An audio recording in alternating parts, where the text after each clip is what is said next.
What is up, everybody? Alright, time for more Okeanos, but Lost, they had like that thing where if you hadn't logged in like 2 months, you got like a pseudo Start Dash campaign. Like I got that on my Herc account, which was kind of nice.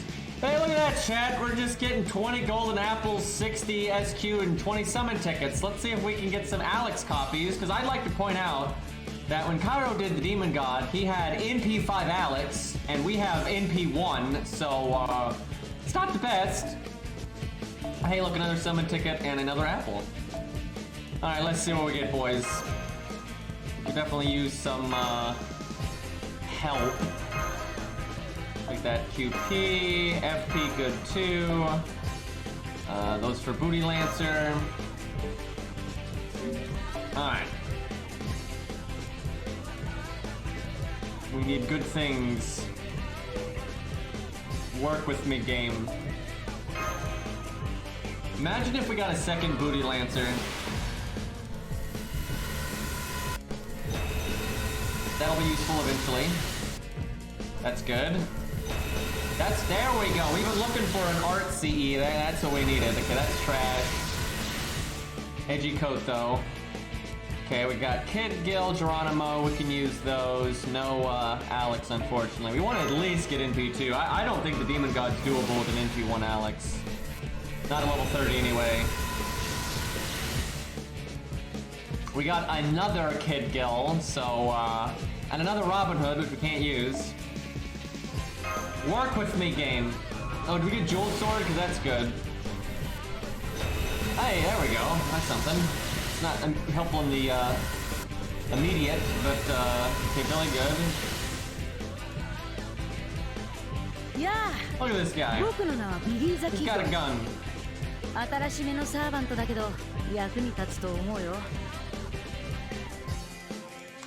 Okay, no Alex. Summon tickets? Eh? Worst master ever. Guarantee you she's gonna be popular if they ever make an anime though. Although legitimately I think they're gonna change her character because she's so stupid it's painful. If only we could use that. Got the cool hood. How does she fit her hair in that? I guess it's like wrapped around her head. Because she has got a lot of hair. Yeah, I imagine it's pretty silly in there. But that's not that big of a hood, and she has like super anime hair.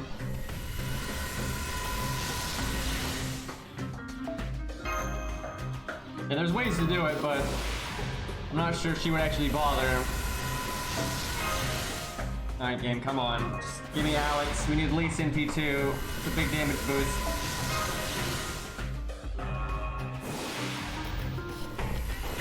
We got Geronimo like 3 times here. Unfortunately, he's not what we need. That'd have been useful a while ago. We got 4 more crap now. Yep, that's the gem right there. Everybody uses that craft essence, right? That's good. I don't know how much this account will use that because we don't have a lot of good supports. Yeah, honestly, I don't think we have a lot of units that are gonna work with that when I think about it, even though it is a good craft essence. Oh, that's good. Honestly, Kenneth CD would be really helpful.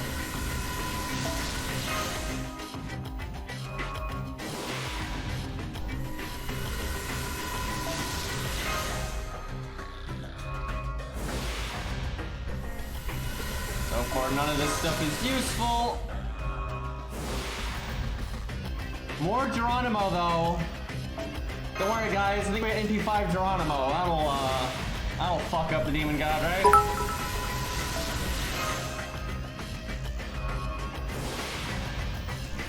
It's not very nice loss. Hey, another Billy. How do we get 2 Billies with no Alex?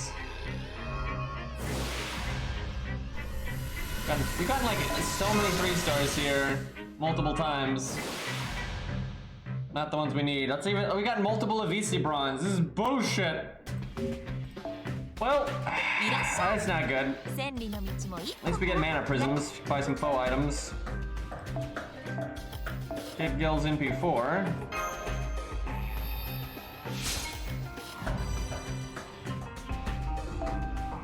I mean, obviously, I'm happy if we get more armored core, but there's not enough to go off of right now. I do think it's going to happen, though, because, I mean, FromSoft's been hinting at it for a while, and Miyazaki even said several years ago that they were in, like, the planning stage for a new armored core game. The question is, like, how much effort are they going to put into it, because it's not something that can sell as well as a Souls game, so I expect the team is smaller and it's like a side project. But, we'll see.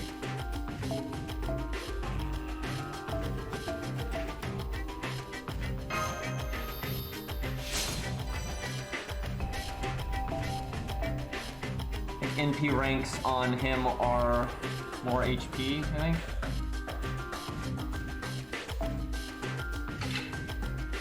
Okay, this is a lot of stuff we can burn for mana prisms at least. Is that it for NP ranks? Shit. Alright, does the stupid scroll down thing now. God, whose idea was that?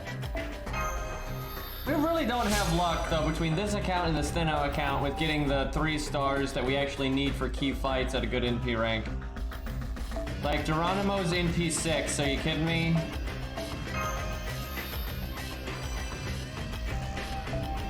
I don't know, maybe we do use Geronimo, but I don't think that's a great idea. He'll heal the team a little bit, but I don't know if that'd be enough to buy them an extra turn, and if it doesn't buy you a whole turn, it's not doing anything.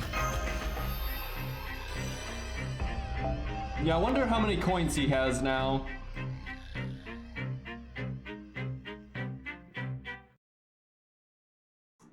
Okay, I think that's everybody. Alright, let's see how many mana prisms we get. Okay, this is all illegal. We have an extra Geronimo, which is just weird. I wish Darius was allowed. That would make my life easier.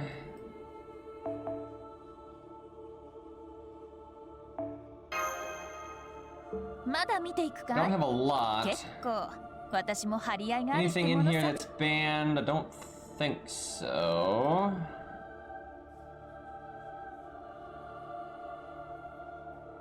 Alright, there might be some CEs we can get rid of. I actually might keep that one. That's an alright one. These are pointless. Getting somewhere with Ryoto Temple. This one's almost worth using if it's limit broken, but by the time we limit break it, I feel like we'll have gone past its usefulness. Okay, those aren't any good. Actually, I can burn some of these, I bet. Yeah, the ones we have are not that useful. Let's get rid of those. Mana prism to 交換する? いいとも。では、今回の品物を紹介しよう。 These. Could get the summon tickets to get more shots at Alex, but I feel like these are gonna be better.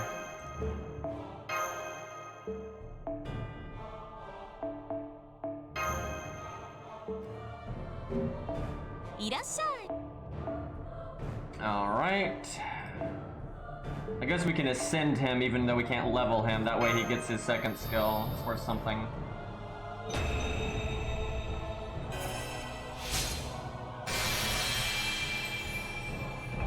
Tiger CC. Oh boy. I think that's like crit damage and then it removes a buff or one of the buff types, I forget.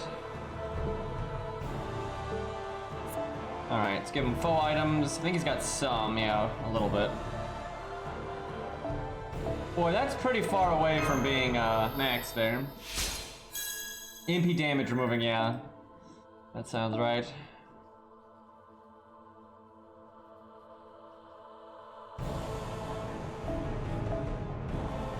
Don't think we're gonna need him, but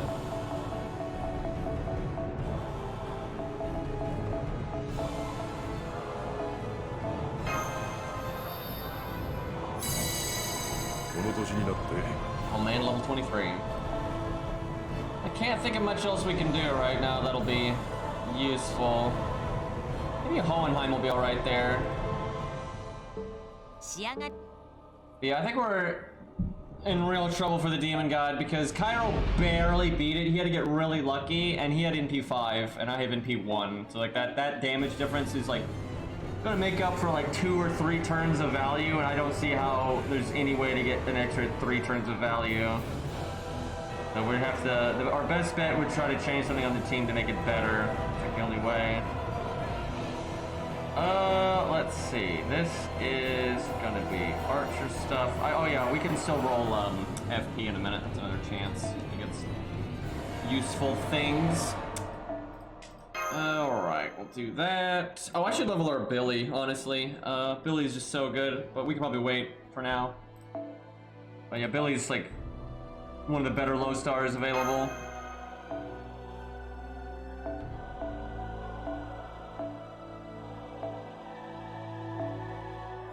Who needs bond? I wonder how many coins he has.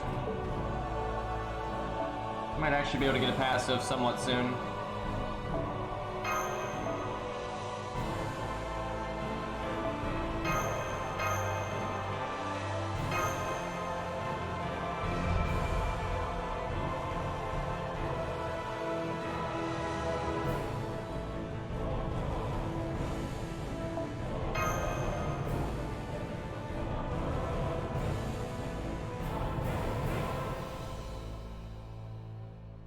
I mean, the rules are right there. There's nothing else that really needs to be said.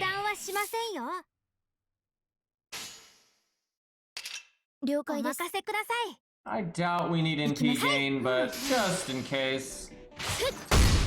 This is probably just a bunch of pirates.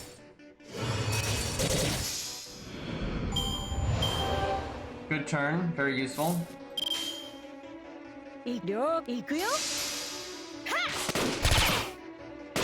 Really got that cool jacket though. Yeah, Dark Lord ending feels good. They actually never released that song actually. It was used in a trailer and it was used in the Dark ending, but it's not actually on the official soundtrack. And it does not have an official name as far as I'm aware. You know, you can rip it from the game files and stuff, but I think it just has a gibberish name.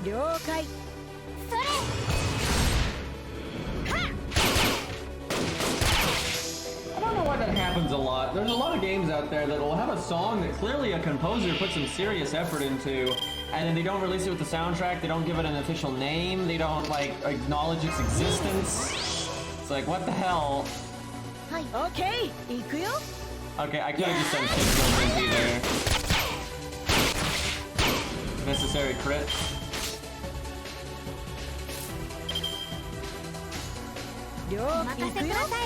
How you doing, Pyro?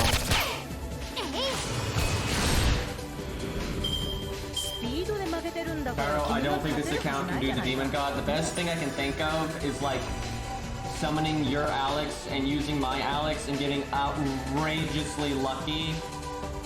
But like, I think double mash is really good, but I don't think this account could do it with double mash, like under any circumstance. Like, it's just, because like what you did barely worked, and you had to get really lucky, and it, I mean, barely worked. And that's NP5, and I have NP1. That's, like, the NP5 to NP1 difference is at least a turn or two, maybe even more. I don't see any way where you can get lucky enough to make up that, I don't think there's a way to make up for that kind of value difference. So I think that at best I'd have to change the team and try to find something that's stronger. So maybe double Alex, slap like Kimlon and everyone ever or something. We'll see. Alright, just Assassin. Cairo, why doesn't that have a CE on it? This will go Berserker. We'll grab the FP. Let's see, You know what, we'll bring Geronimo. Down, how he do? He's like our 1 NP5 right now. Not the one I would have picked, but I'll take it over nothing.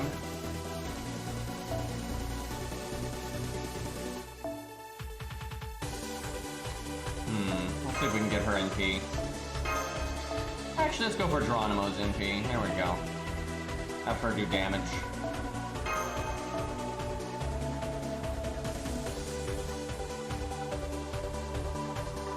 Doesn't Medea Lily have, Divinity?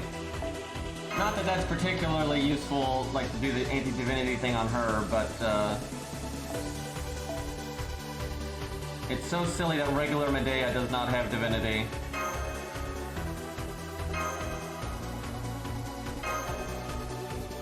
Geronimo is cool, he's just not the, strongest.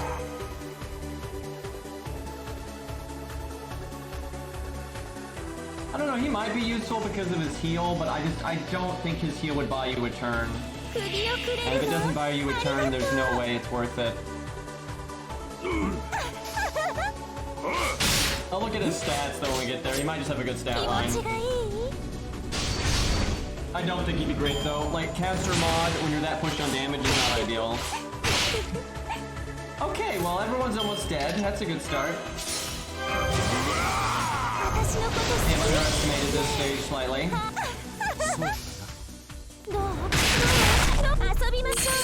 Should have done her attack up. She would have killed that. Should save it now, though. We're gonna kill this guy. Alright, Geronimo, come on, get your MP. Let's go. Look at that quick card. If only we had our quick up. Imagine how silly that is. Like, Gilius does not get a skill worth anything until he gets his third skill. Meanwhile, Geronimo's third skill doesn't even matter. None of this is balanced.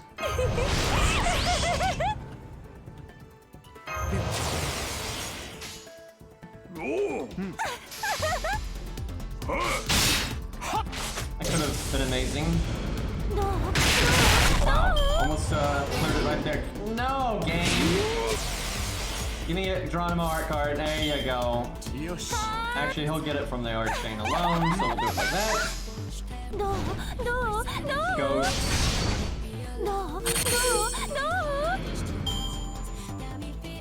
I wish we had allowed Clown Boy.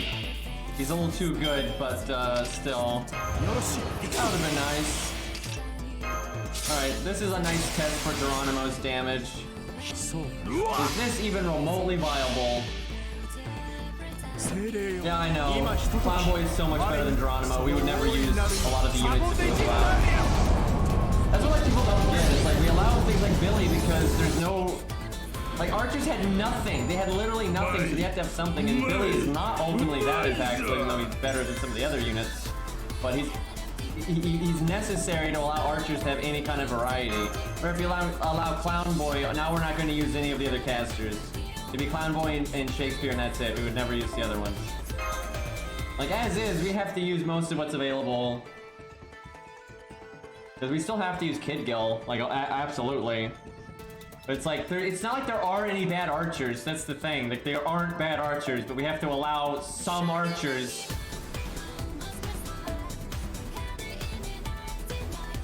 Speaking of which, Archer is really good here, actually.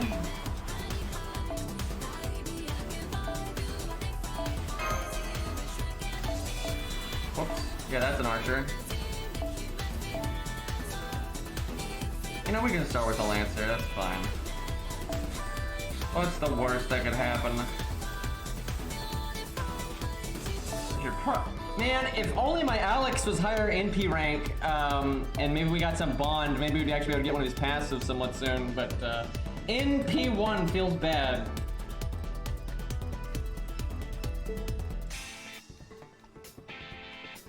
That's the other thing we could try is like Jin-Kei NPing the demon god before she dies and just hope Medea never attacks her. Because Jin-Kei will do pretty solid damage to that. Let me see here. Jin-Kei is, oh, she's NP1. What the fuck is this game? Like, I like how like Hector's NP3, but that's useless. Kid Gil's NP4, but that's useless. Like, what's Gilius? Okay, he's NP1. Is it fucking Geronimo's NP5? Like, god damn it.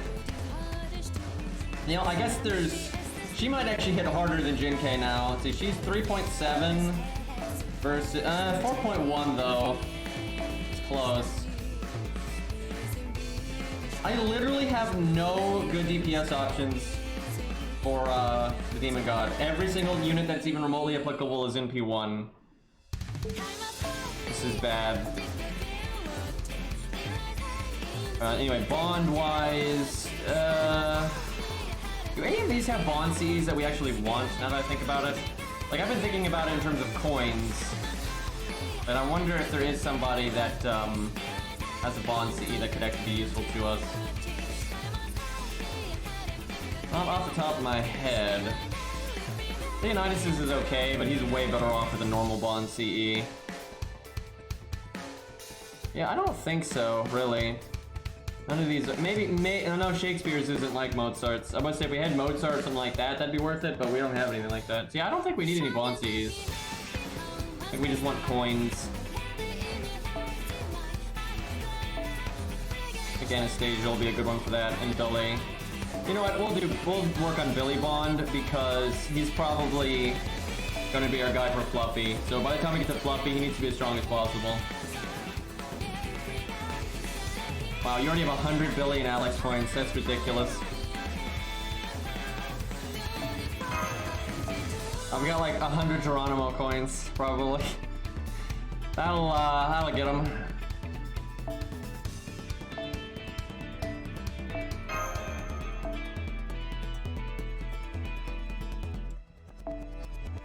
Oh, it's just too much. Alright, good enough.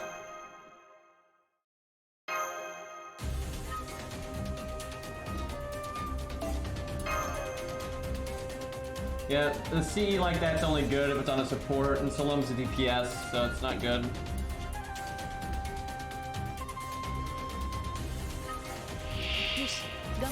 Oh yeah, most interludes have predetermined drops.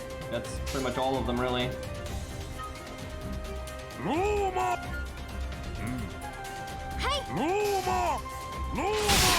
5K though.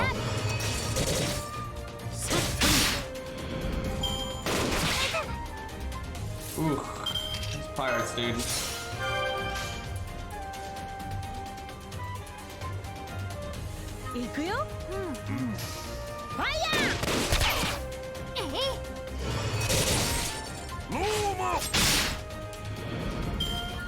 Guessing there's a golem here. Yep. Actually got quite a bit of health too.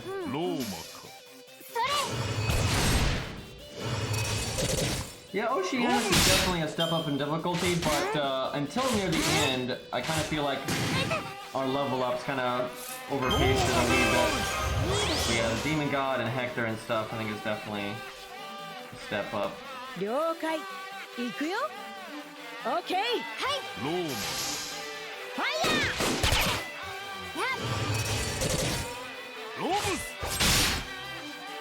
There's no kill. Nice turn. Oh, killed. Feels bad. That golem was kind of just yeeting and deleting. These hands, though, got 4 Buster cards in the deck, and you can't tell.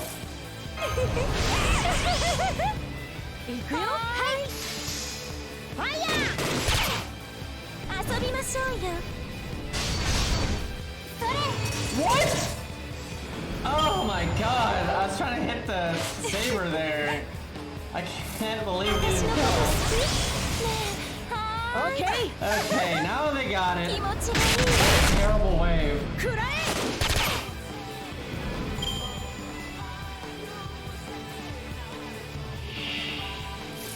51K? I think we give it to... No, we give it to Kid Girl, I guess, because it's pretty high NP rank. Okay, I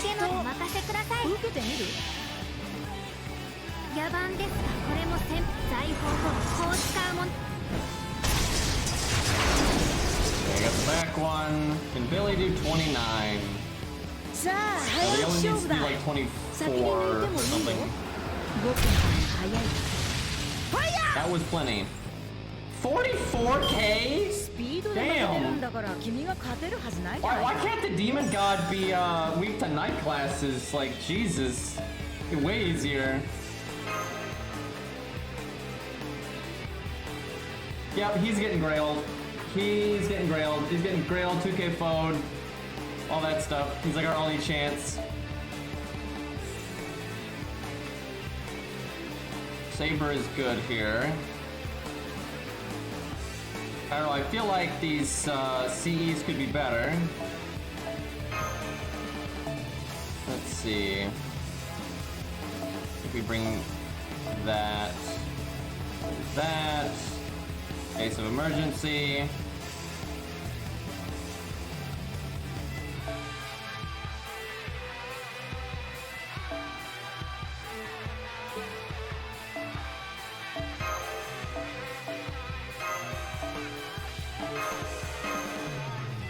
Surely we're not gonna need our back row.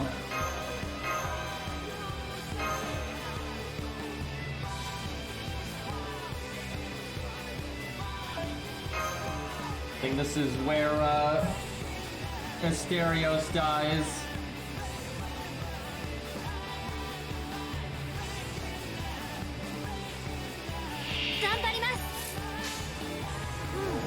Wonder how the Herc fight's gonna go.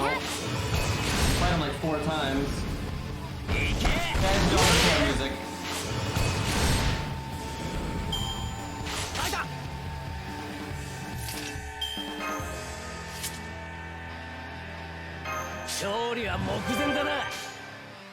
So Chad, I had a really weird experience. There was a YouTube video talking about the software news and how Armored Core is probably their next game. And I would say like 95% of FromSoft fans these days have never even played an Armored Core game. Like almost all FromSoft fans are from like Dark Souls and on, maybe Demon Souls and on, but generally Dark Souls and on.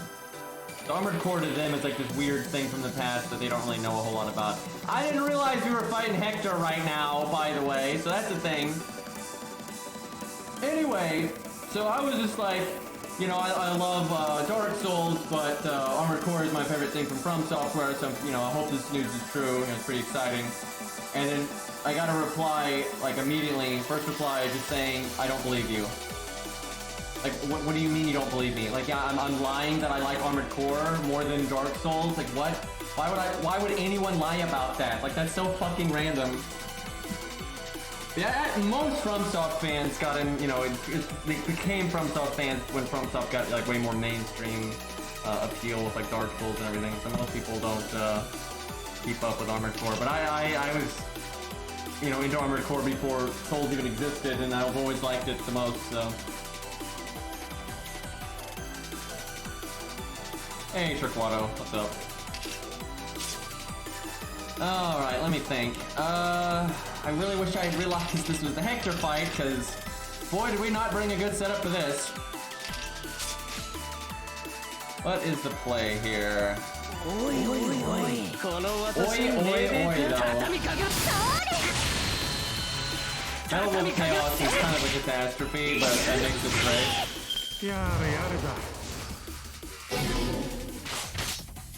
Okay, well at least we're not friends.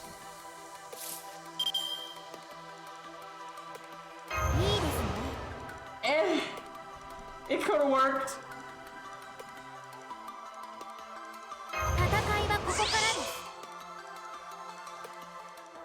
Thought about saving that until the defense down, but I think we use it now. Hector might have this one because our back row has a level 1 archer in it. Okay, good, he didn't charm. Hit the back, Jason! Come on! Watch me get NP drained now.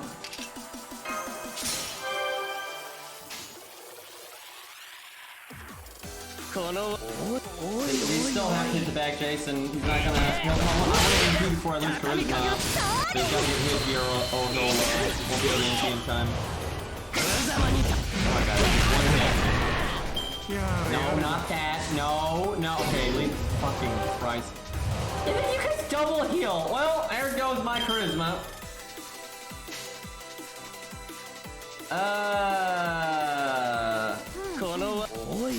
At least we got our NP now.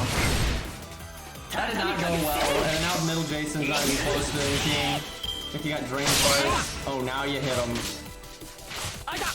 So you know what they did. I really wish both Hector could MP, because then we might kill the Sabers. But we are definitely not doing that now.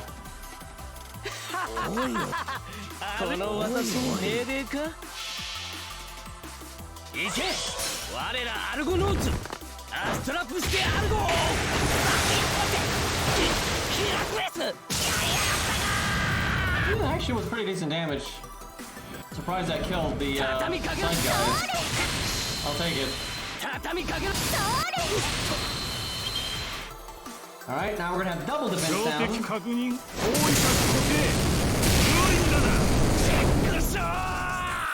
Yeah, Armored Core still doesn't play super smooth on emulators. It's getting there, but the best way to play it really is to buy an Xbox 360 or a PlayStation 3. I would suggest 360 because it runs better on 360. Also, it has like the patches. But you can play it on PS3. Okay, so we are stunned.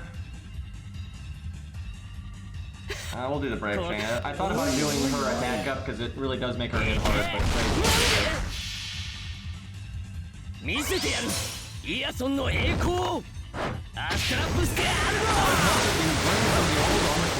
Steam, like honestly, I think it's still decent well. Like, they're not gonna sell like, you know, from like you know, the newer from stuff, you know, Bloodborne, you know, all that stuff. But yeah, there's a niche audience for mecha games, and actually that audience is mostly on PC. So as long as they didn't spend a crap load of money on the port, I think it would be worth it. All right, might as well heal the middle Jason because he's more likely to live. What's the, I guess, Buster Chain? Oh, bonk, bonk, bonk.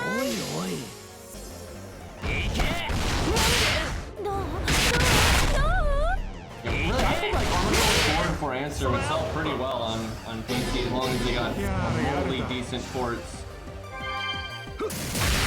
6.6 thousand Buster crit. Salome is no longer with us. Fantastic. I think we still got it though. Yeah, he has disengaged. He doesn't need power or anything.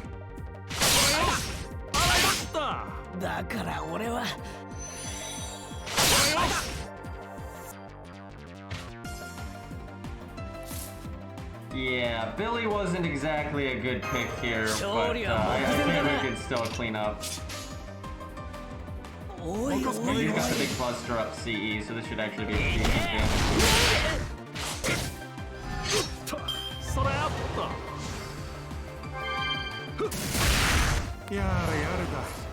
Alright, thankfully we're fine. The next fight with him, though, is harder, so I'm gonna have to make sure I bring a real team for that one. Alright, we go.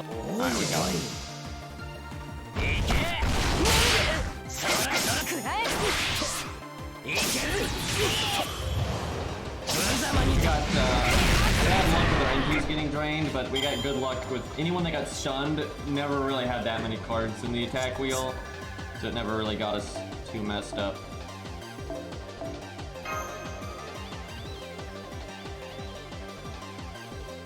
Yeah, Golden Rule is not particularly useful on Gilius right now. The skill that really matters for him is his third skill. And like, yeah, Golden Rule's something, especially if you're trying to get the NP going, but early game, it's just not useful at all.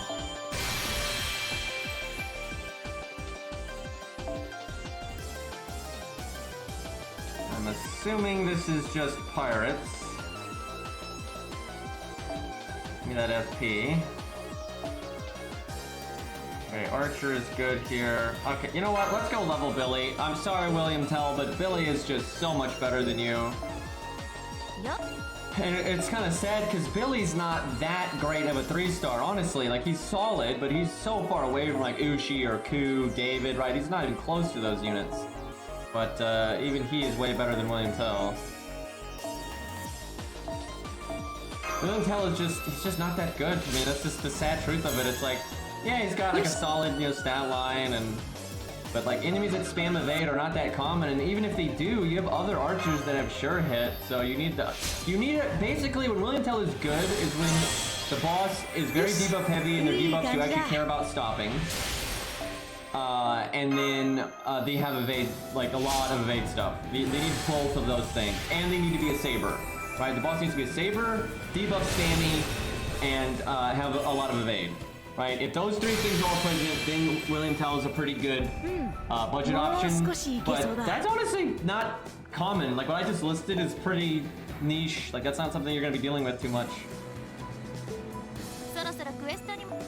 Where are we on skill ranks? So that's like 1 or 2. That's probably, yeah, 1 or 2. Okay.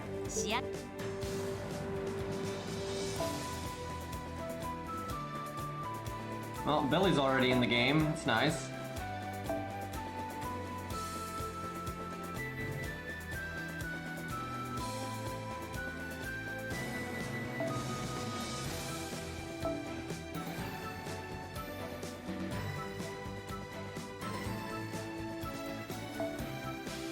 Need to level the CE that I just got.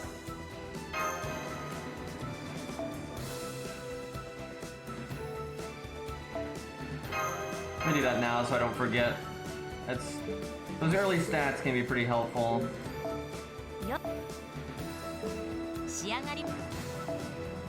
Still beyond me though that you can't level up stuff from the team menu. It's just silly. Okay, we're not clowns.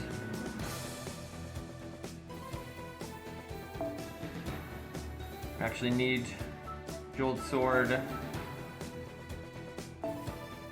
That'll have to do for now.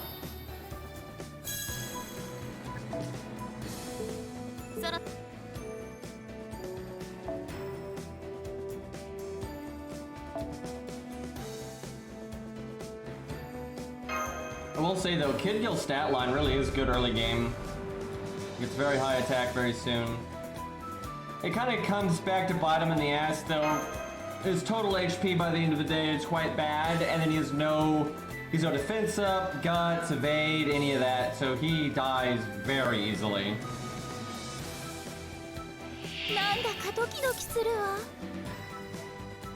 Yeah, there's always friend requests, no matter what you do.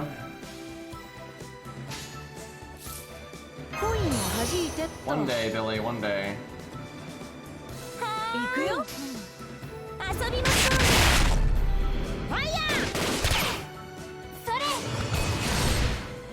If I rank up his second skill just one time, he'll get his MP from getting one art card no matter where the card is in the deck placement, and he won't need another unit to give him the first card art bonus and stuff. That's pretty worthwhile, I would say. Okay. Actually, I could have done her art card than Billy's Buster card.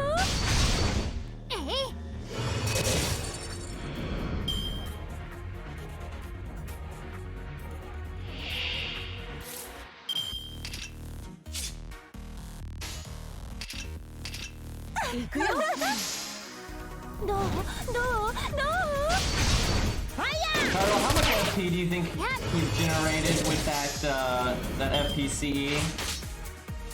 Because like, you know, we both get the benefit of it, right? Like, I'll send it every time, and you probably don't bring it every single time, but still. Okay. Probably made a good bit. It gives, I think, 75, yeah. And I brought it a lot. I probably brought it for like 70% of the stages, maybe. Maybe not quite that much, but around there.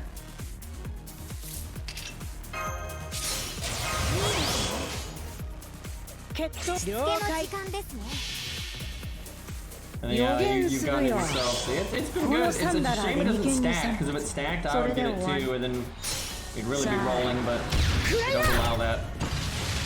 I guess I could buy that other one. Is that one still available? Although I guess it's kind of expensive right now, it's maybe not worth, but the other, that U one, that one does stack.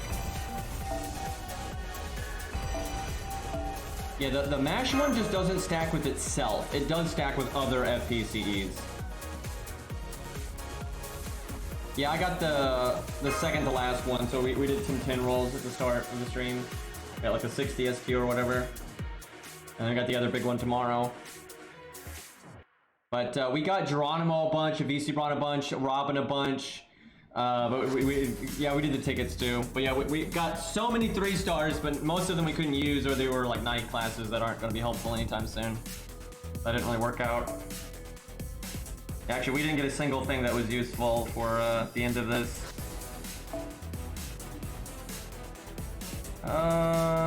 Do I sneak in a Lancer?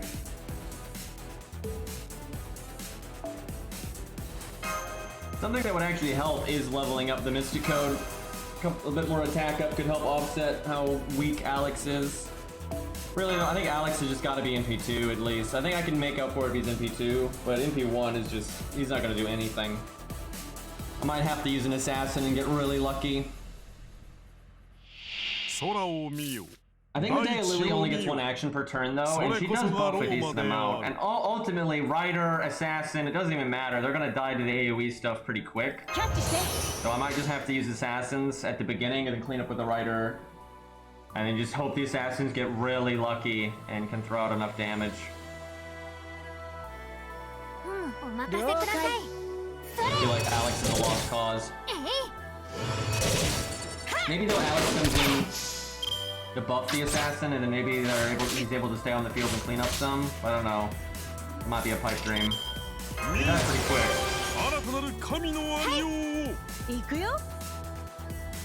Let's see. Okay. Fire!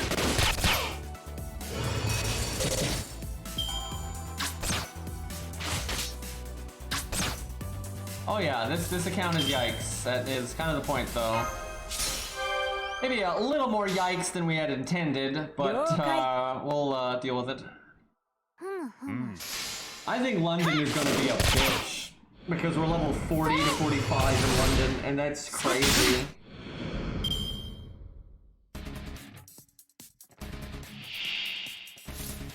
I think Ezo, you know, Solomon, which is actually Guadia, but spoilers! Oh, chat! I just ruined the whole story of FGO. Oh no, no one could ever have figured out that that wasn't actually Solomon. But, anyway, yeah, Guadia is gonna be a bitch there.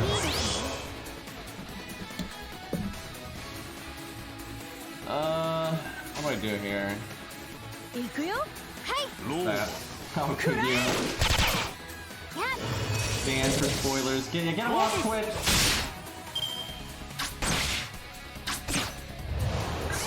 I mean, Imaginary Element is not that good. Like, it's good, sure, but that's not gonna change anything, because, like, we'd rather have K-Scope anyway.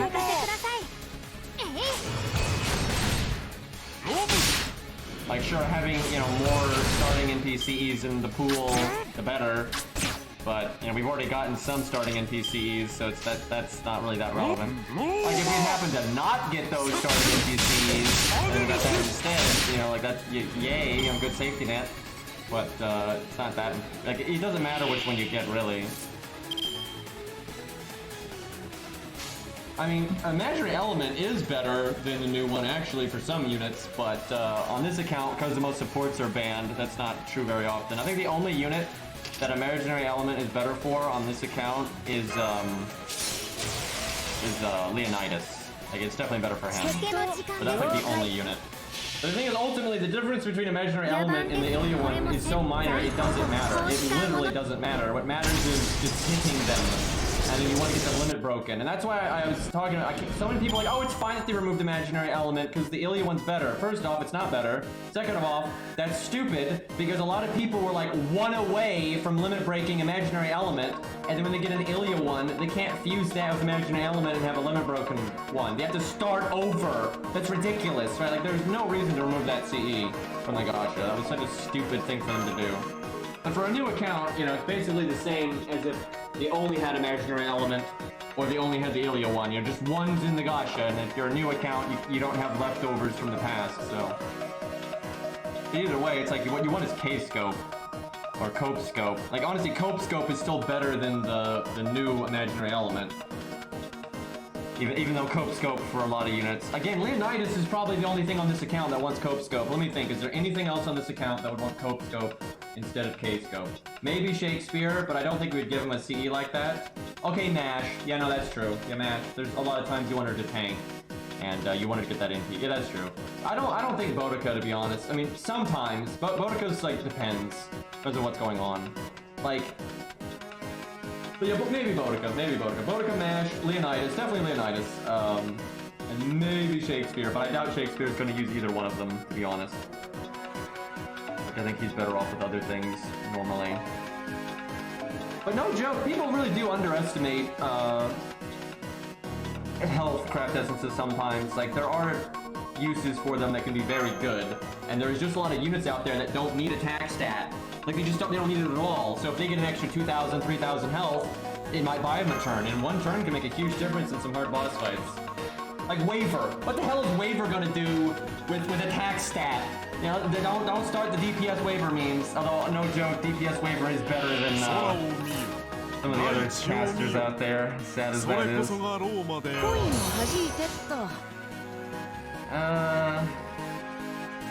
I'll do the Archane, even though I got one Romulus card. DPS Merlin can kind of work, it's obviously so much better for him to use his buffs than someone else. But, you know, he does have attack up and buster up and crit up. You know, that's something. But it's definitely not ideal. And same with Castoria, she can give herself the art up and she uses a triple art deck. So that's actually kind of better than Merlin. She doesn't have the crit stuff, but she's still got the attack up and whatnot. I'm pretty sure though Merlin is a better solo unit than Castoria because Merlin is kind of busted as a solo unit because he does so much stuff when he's getting the cards every turn. He'll have so many stacks.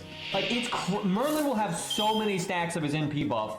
And when you get that many stacks of it, you start getting more NPs faster. So Merlin gets really out of control in a solo, and he heals. Castoria doesn't heal, and that can add up. Because Merlin and Castoria, neither one of them are going to kill the boss super fast.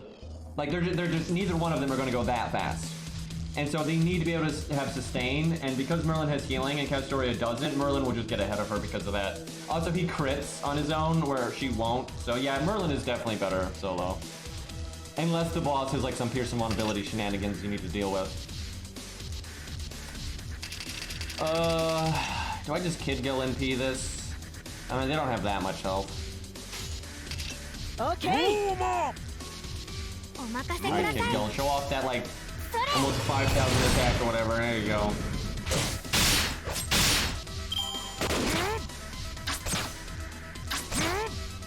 Merlin just doesn't need a buff. He's still so good. What is I think made people so warped in that area is the fact that a lot of the like meta content doesn't demand him, because if you've got a strong enough account, you can go faster than what you would need Merlin for.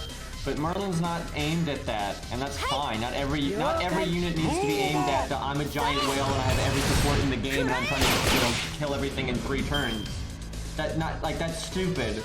Most accounts aren't gonna be doing that anyway, and so you can't design every unit for that kind of thing. And, you know, if you're not going that fast, Merlin is still one of the best things raw value-wise in the game. Actually, he is probably the best thing raw value-wise in the game. It's just Castoria is very close. You know, Castoria is very close, and then she's also so much better in burst, which is why she's very dumb. Okay, this should kill everything. His won't do much, but Kid Gills will finish up here, I'm sure. Hey look, Kid Gill's got triple attack buff. That's kind of fun. If only we had Golden Sumo.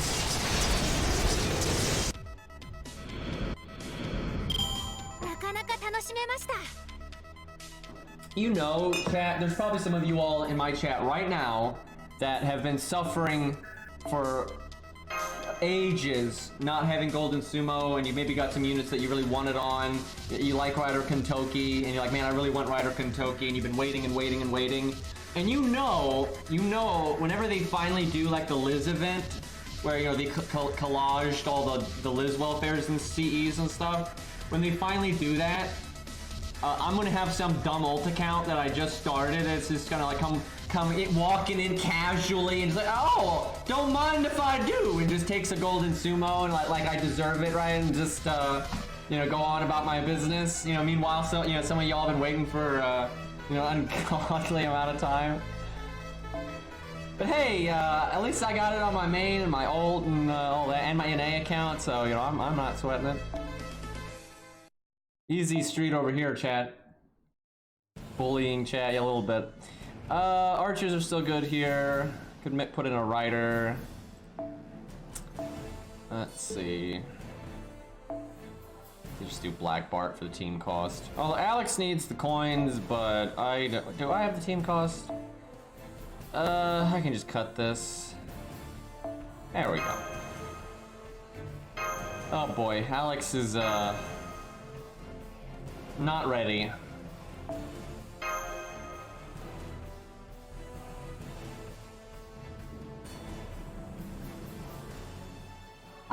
I feel missing out on Kentucky is not that bad anymore. Like, he's nice because 50% batteries are great. His gain rate's so good. But, I mean, Ushi is so broken now. Like, there's a lot of alternatives to Kentucky now. And ultimately, there's a lot of golds in the game that are much better than Kentucky. But Kentucky's also very fun, and, it is nice to be able to... Like, hell, even the what do you call it? The QP daily, the new QP daily, right? You got the first wave is 3 doors, the second wave is 3 doors, and then the final wave is like a giant elephant, just single target enemy. And Kentucky is really good for that, right? You can pretty flexibly just use a Rosh for 1 wave and literally whatever for the second wave, and have Kentucky. You can NP on his own. You don't even need a support on the team. So, I mean, yeah, Kentucky still has plenty of uses like that. I mean, hell, I normally farm it that way. I think I use Tesla to clear wave 1, Mordred to clear wave 2. And I not because you need to use 5 stars like that, but because I want Bond on them. And then I just have Kentucky blow up wave 3. So, yeah, he is still quite nice like that. He does give you some good options there. For boss fights, though, I mean, I don't think anybody's wanting for riders, right? Unless they don't like Uchi and Ricky, then they might have a bad time. But there's plenty of good budget riders these days. Kentucky is better than them, though, still. Like, Kentucky, normally, like, there's some boss fights where, like, the boss is spamming huge damage and you've got to have survivability, like an evade or guts or whatever. But more time, I've tested it many times. More times than not, even with Ushi's extra survival, Kentucky's raw oomph normally outvalues her in a boss fight. So he is still a bit better than her, but she keeps up just fine. And there's not, like, I mean, you can be, Demeter, the hardest, fight in the game for riders, they say, and Ushi and such, and it's no problem. I mean, hell, you can do it with Rookie Boy if you don't like Ushi. And I wouldn't even entertain the idea of someone not liking Ricky Boy, because that's just blasphemy. And everybody, no matter what, you could start playing FGO tomorrow, and everybody can get Ricky and Ushi, because they're an FP summon. Like, they're the most universally available stuff. I think Kentucky can get a passive if you are just, like, the biggest Kentucky fan ever, and he's, like, Bond 15. I think he might be able to get 1 passive. But yeah, he's got to wait for them to do an event, which is kind of messed up. Okay. Bond 12. So Bond 12, 1 passive, but that means that Bond 15, you're not going to get another passive. So it's like, yeah, you're closer to getting a second one, but you still have to wait until they do an event. So yeah, you can get 1 passive and that's it. Let me look at his passive. Let's see what his 3rd skill is. Because I imagine you probably just want the battery, because then you can potentially get his first NP without using it, and then use his battery right after it, stuff like that. It makes it easier to do that. Although, I don't know, because he gets his NP so often, it's easy to Brave Chain with him, because you only need 2 cards, and that means the extra attack up is good, and the extra attack is more NP gain and stars and stuff.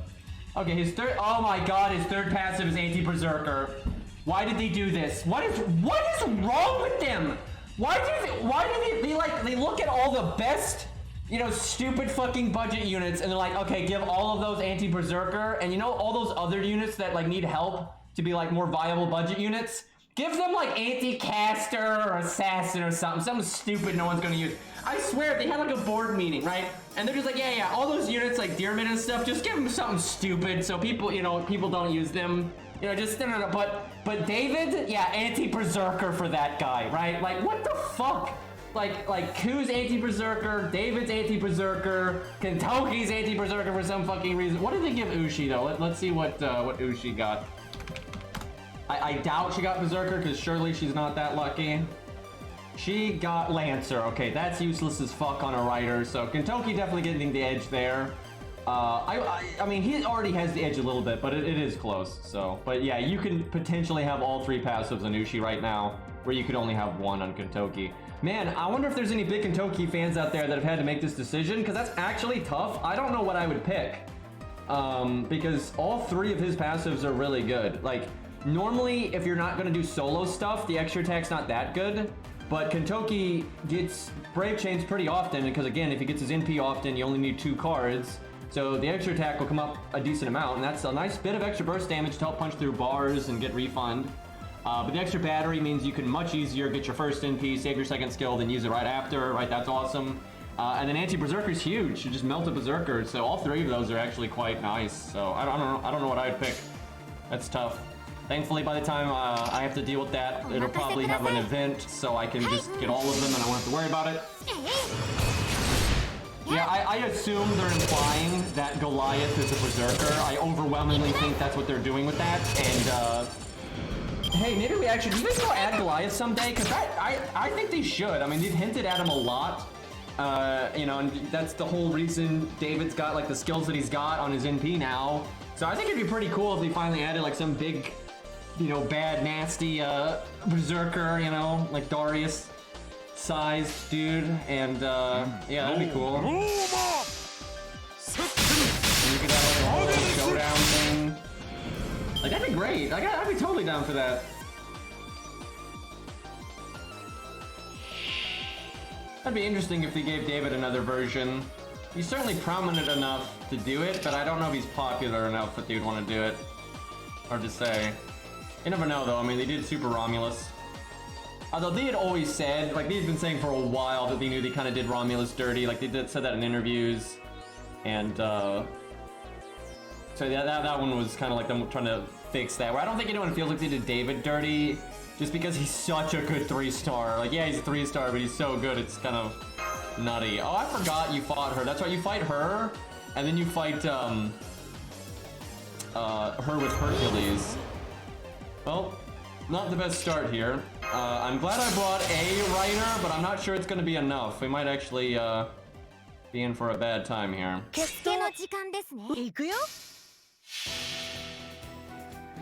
Yeah, David had, the only cool thing they ever did with David was like, in Okeanos, he kind of hint at, it not being Solomon, right? Like, they prelude that, thing with David just a little bit in Okeanos. I think you got an interlude, which is really interesting, but it's not part of the main story, so.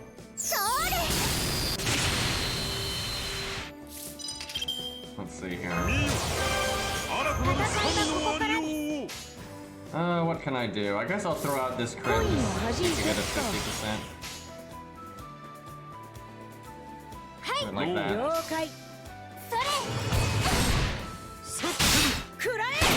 Oh, everybody crit. How about that? Hopefully Black Bart can clean up what we got here. Maybe I should take out these skeletons while I've got the chance.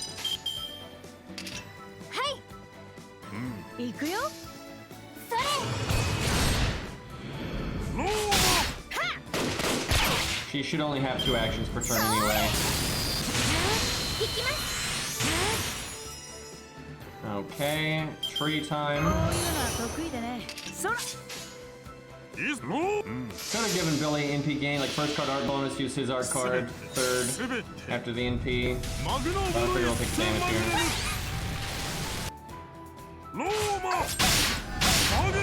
Her animation update was quite some time ago.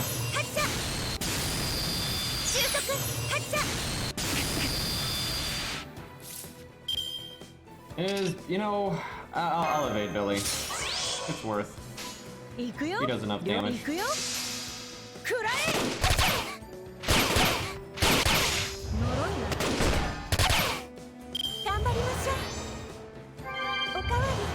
Hey, okay. She double healed, and then she's gonna NP and heal again, so that's gonna slow us down a bit. 決闘受けてみる Give me some crits, game. さあ早打ち Yeah, I 勝負 think だ a wave reanimation update's coming. I'd be surprised if he didn't get it with case files. He doesn't get it with case files, and that really speaks to how fucked up DW's workflow is. But surely, even with the weird crap going on, they would get that done. Like, 傷つけられぬ世界がありますよ movie up off, I hope not. ブレーカー収束発射 Okay, Black Bart, yeah, no, Alex, that's right. Oh, that's fine too. Do I, こういう時はこうかな man, someone's gotta charm sometime, but do I do Charisma? Probably not, no Buster card. いざ Do it next turn. Although someone will probably die here. 頑張りましょう The amount that she's healed over the last, like, 2 or 3 turns, ちょっ ridiculous. Alright, that's better. と私のこと好きさてといや Why not? His own heal comes back. 行こう気持ちがいい Actually, she might be lawful good. 収束発射 So Salome will do crazy damage. 収束発射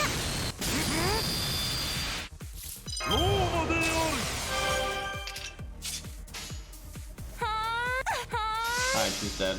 気持ちがいい Yep, she's lawful good. どう Super 綺 dead. 麗なお盆でしょ Oh, great coins. Man, Karna fans got so マスターの gypped. 首 Like, man, that's so fucked up. Like, all these welfare's starting to get their coins now. And then it was Karna's time, and almost always they do the Christmas rerun, and then they just randomly don't. And I'm pretty sure the reason they didn't was because they couldn't be bothered to do the minor changes needed to add the Karna coins. I really do think that's why.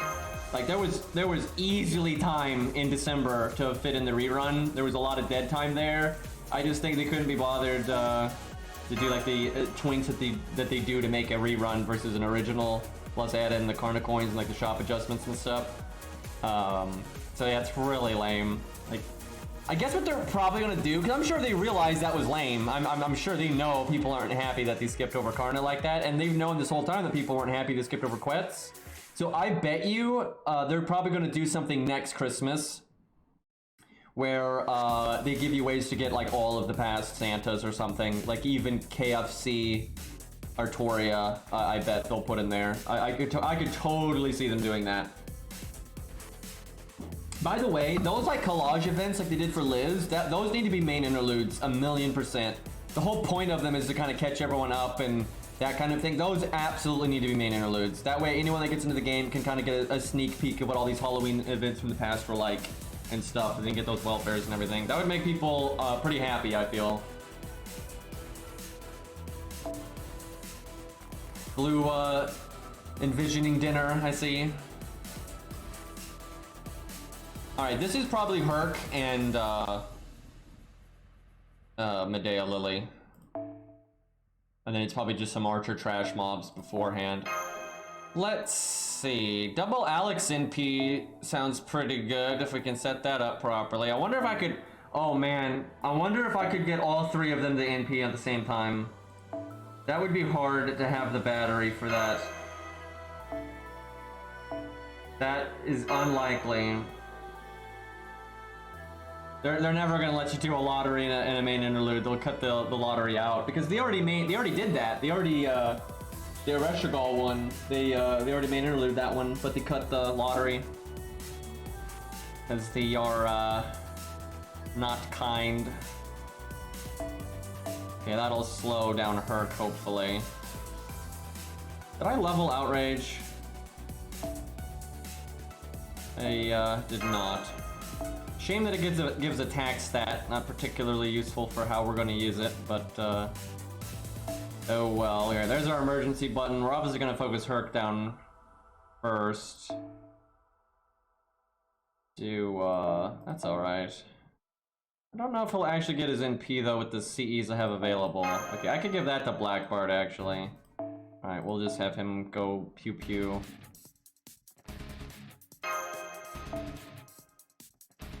Oh yeah, this exists.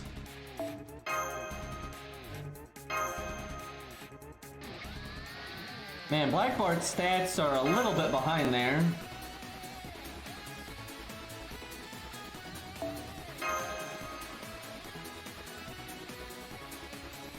Think we'll ever get another way to get Ryder, Kentucky, Shiki. I mean, yeah. Shiki, I don't know, but Kentucky definitely. They're totally going to do something like they did with Liz for the weeds. That's going to happen. Now, it's hard to say when, and there's so many welfares and events out there that it's going to take them a while to get around to them all. But it's obvious with the way they handled the Liz stuff that they're going to find ways to give all of the welfares a way to get coins and stuff. Shiki, though, is probably the most wonky one, though, just because K&K. But, we'll see. I would love it if they did a proper K&K 2, like a new K&K collab. Because there's so much they didn't touch on. I mean, honestly, the K&K collab is pretty, like, light on, like, what's actually happening, the characters you're interacting with. They could definitely do something more interesting than that, like 1,000,000%. And there's a lot of other characters from K&K that'd be awesome to see. Like, the roster's pretty big, really, so yeah, I'd love it if they did a second part to K&K and put in Shiki in there. Alright, so it's just these three guys and then the boss. I'm kind of worried they're going to do a lot of damage. They've been kind of cheeky like that. Yeah, Toko would be great, he's awesome. She's actually my favorite of the good guys in K&K. She's not my favorite ever because antagonist, but she's definitely my favorite of the good guy roster.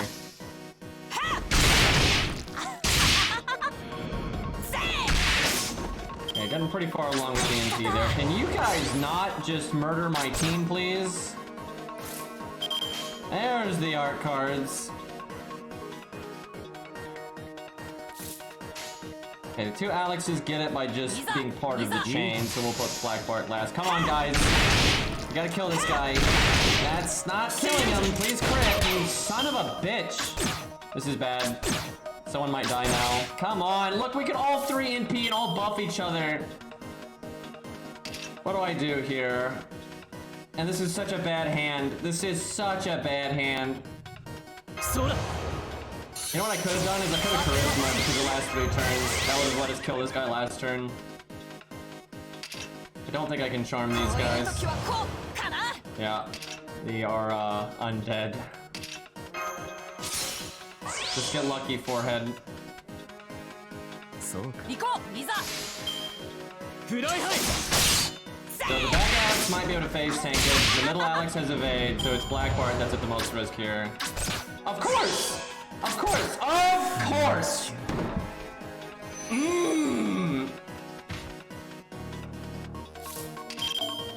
I could probably still win, but that is so infuriating. I want my 3 NPs.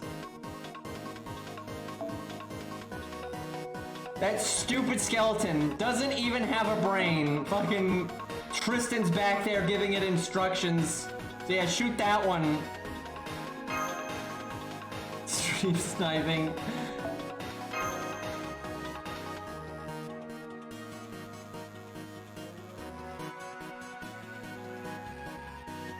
I watched a Dark Souls streamer the other day. They got stream sniped, and it was really obvious. And the guy that stream sniped him was cheating and like using Zig Brews and Divine Blessings and stuff. And they lost anyway, and it was like the most satisfying thing ever. So that was a good feeling. Okay, I don't want to skip out that art card, but I also want this skeleton to die, so I'm gonna do the Brave Chain. Yeah, imagine cheating and then losing, dude.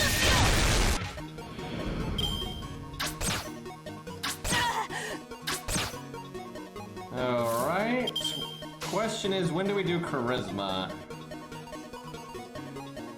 Okay, I need the NP gain here. Just crit forehead. Okay, back Alex is good. Okay, it's Charisma time, I think.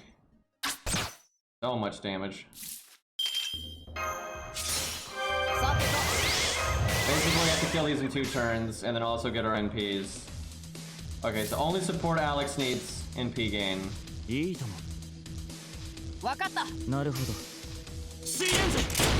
Okay, I think we're alright though. That charisma ought to get the job done. We just have to do 5k, okay, 6k.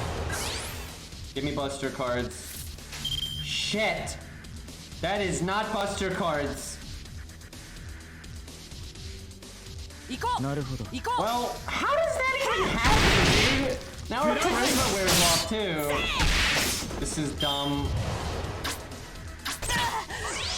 Don't do it. Okay. Man, we're gonna lose double charisma though. That's so much damage out the window.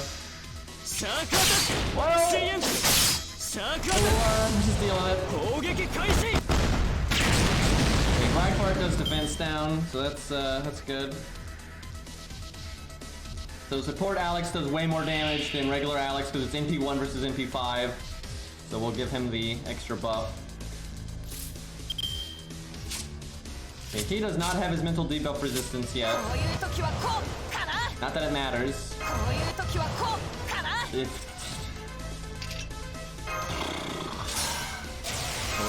FKO, man.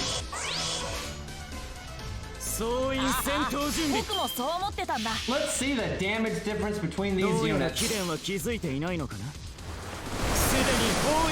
Blackheart's probably gonna do the worst, but we'll see. 29. Let's see if MP1 Alex can beat that. He gets the defense down now from Blackheart. 32, okay. And then now this one's MP5 and has the attack up and gets the defense down. Yeah, that's a little bit better. That's a slight improvement.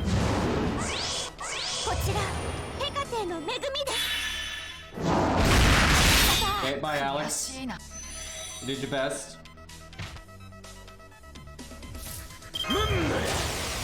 You have 50 stars. Guess I do that. It was the overcharge. Made them make a lot more stars.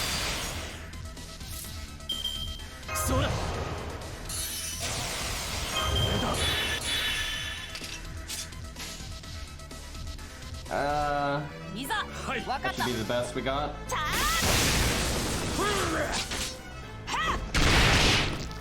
That actually went pretty well. Like triple NP there. A lot of damage.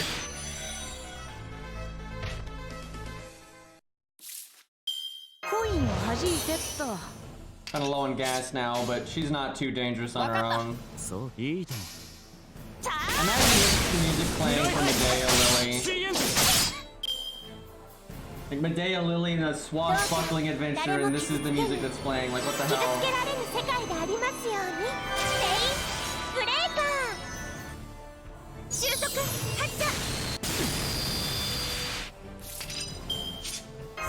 More charisma.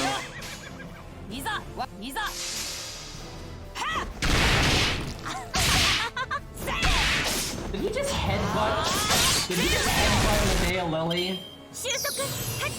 That's a fight scene right there. Servants, man. Okay, I think we can win next turn. As long as Alex doesn't die here. Watch her double crit. Alright, we're good. The hell is that animation? That must be like a variant one. I haven't seen that. I'm not sure I've ever seen that. Not that I use Medea Lily much, but use her a few times and then obviously fight her a few times. Yeah, I figured out it had to be one of those variant ones we had already at a certain range or whatever. Like when you fight her 5.5, I don't remember ever doing that.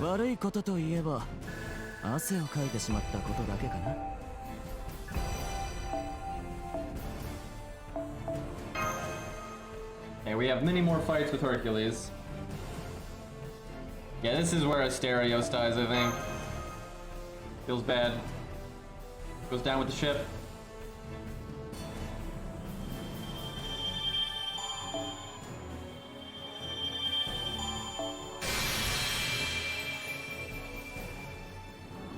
Alright, you have like some weird roundabout side plot and then you fight Herc, and then it's the big showdown.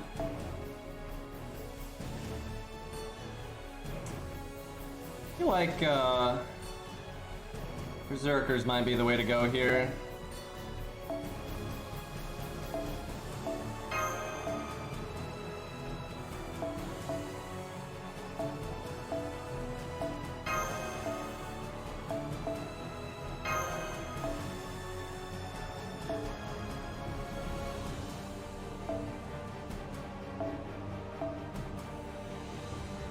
Just in case there's a weird saber at the end or something.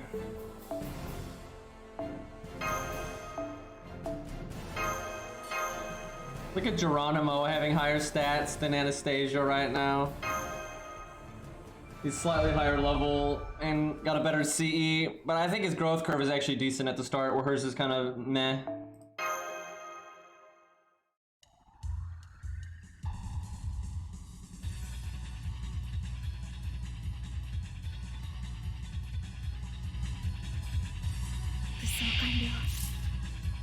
That's a lot of sixes.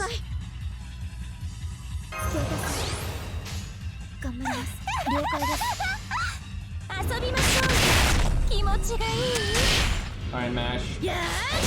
Alright, that's decent. Let's see. Like that. All the last one. That was the wrong target. I thought I could hit the other one. It'll probably work out anyway.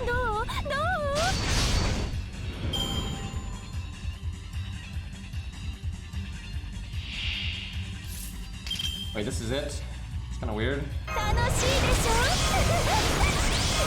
everything.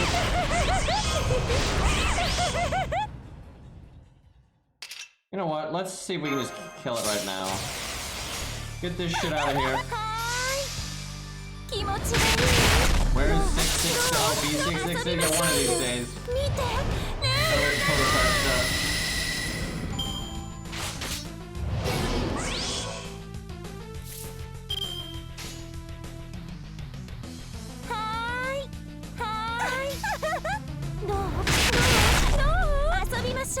I really would like a prototype collab event, but I have a feeling Tsukihime might be next.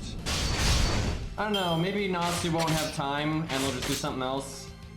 And then Tsukihime will be later. But Nasu basically confirmed it because like that interview asked him about that kind of stuff. Like, yeah, like asked him about like a Tsukihime collab because he was writing it. It's like, okay, well. I mean, it's not like anyone was in doubt, but it's pretty obvious something that's going to happen eventually. But yeah, I'd be way more interested in a prototype collab than a Tsukihime one. Oh, no, there's a few things from Tsukihime that if we got would be cool. I'd be more interested in the like older Melty Blood stuff. Most of the cool Melty Blood stuff though is not in the newer games, so.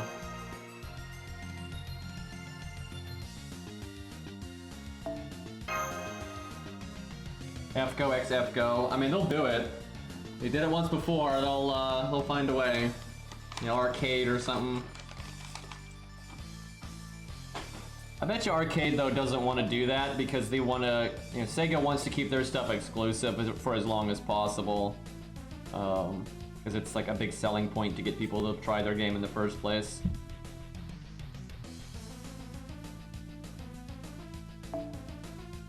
I suspect if Arcade did not have any exclusives at all, they probably would make a good bit less money.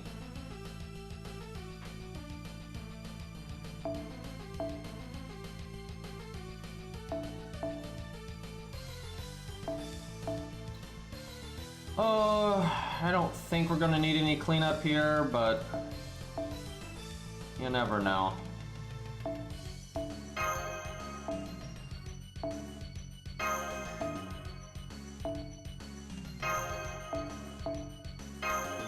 Nice getting more team costs though. Wow, did you give her full items? Okay, yes, but not a lot. It's mostly the CE. That, what was it, 40 health, 10 attack? Better than nothing.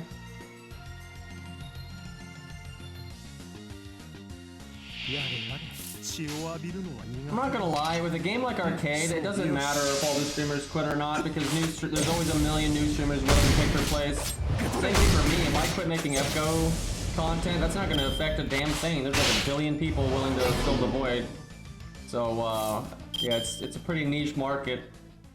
Like, yeah, it doesn't mean, you know, creators need to ignore streamers and stuff, you know, regardless of if they're replaceable or not, they still get eyes on the product, and they still, you know, give a opinion of it, like, abso-fucking-lutely. So obviously you still want to make your game, you know, stream friendly and everything, because that's just marketing, for God's sake. But like, if all the, you know, FGO streamers went on hiatus and like protests, no one would care. Like, literally no one would care. We're not even remotely that important, and again, there's so many people willing to replace us, so that's just silly. There's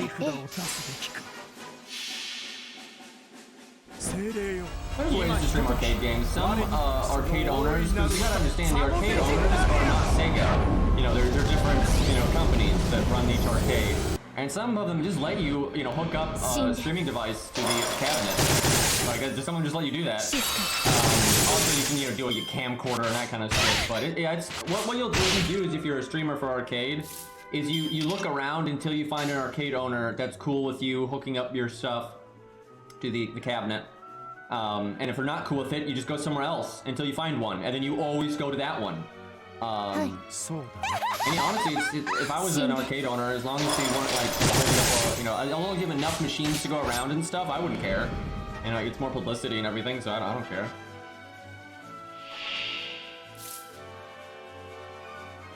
But yeah, I would not want to be a streamer for an arcade game. That sounds terrible.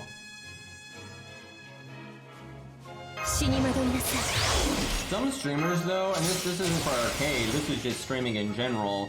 Especially for gacha games, I really gotta stress that this is a big thing in gacha games, but in other games too.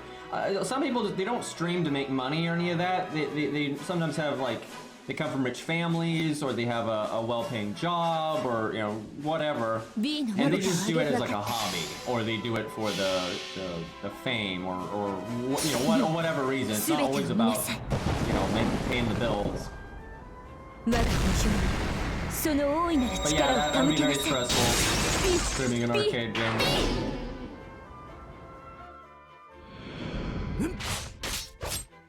Goat ship, by the way.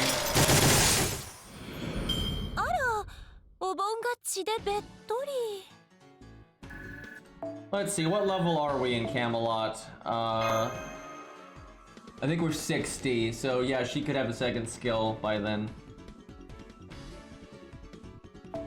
Cause see, we're 30, London 40, America 50, Camelot 60, yeah. Unless I'm forgetting a singularity here, but I think that's right.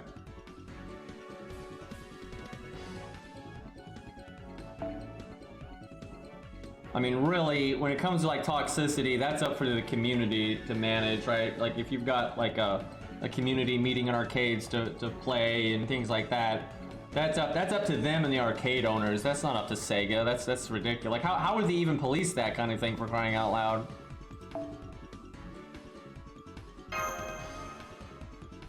Like, people in Dark Souls can be giant shitheads and act like, you know, dicks. FromSoft can't do a lot about that. Right, and the best you can do is, like, for instance, if it's on PlayStation, you know, the Sony can just provide generic, you know, options for blocking people, ignoring people, and you know, things like that. Same for Steam or Xbox and all that. That's the way you know, you got to give people options like that. But other than that, it's up to the communities themselves to not promote that kind of thing. But I find that doesn't happen very often. It's rare. A lot of communities, you know, even if they don't realize it, I think a lot of competitive communities, like video games, they normally promote toxicity quite a bit, even if they don't realize it. And, you know, to me, I'm like, you know, I don't like people that are ass clowns, you know, but I'm not gonna let it ruin my gaming experience. You know, I'm not gonna stop playing Dark Souls because someone pointed out it. Right, I'm not gonna stop playing a fighting game I like because somebody's teabagging or sending me hate mail. If they send me hate mail, I can just block them, right? Like, I would never let that stop me from enjoying something. Because if I did, if it's that little gets you to stop doing something, you weren't really that invested anyway, right? And you're gonna face a lot more adversity in life than, you know, oh my god, someone in the arcade said I smell bad. It's like, okay, you know, that's not really that big of a deal.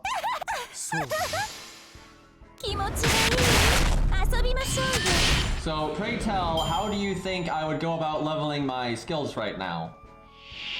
Like how people keep saying crap like this, they've clearly never done, like, oh yeah, all those skill gems that the game gives out readily. For God's sakes, they don't even allow you to do a 40 AP node until you naturally have 40 AP, even when you've leveled up and have like 3,000. It's very silly. Let me go farm 5 AP daily nodes for like 9 hours. So my skills can be 444, because that's going to make such a difference in what we're doing right now. This is totally worth my time. And then you have the story with it's like 1 blue gem drop every 10 stages. That'll get it going. Okay, I think he's got 51k. I have not really been getting NP gain because I'm a dum-dum.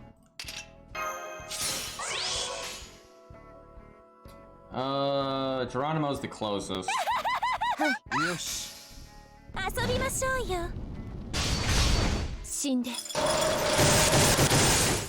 I was just using that as a stand-in insult, but I'm sure that it's probably been dumber than that. I can't imagine, like, it's gonna be much higher than, like, schoolyard insult bullshit. No offense to the nerds, but it's not like, we're known for our linguistic skills. Obviously there's exceptions, but, I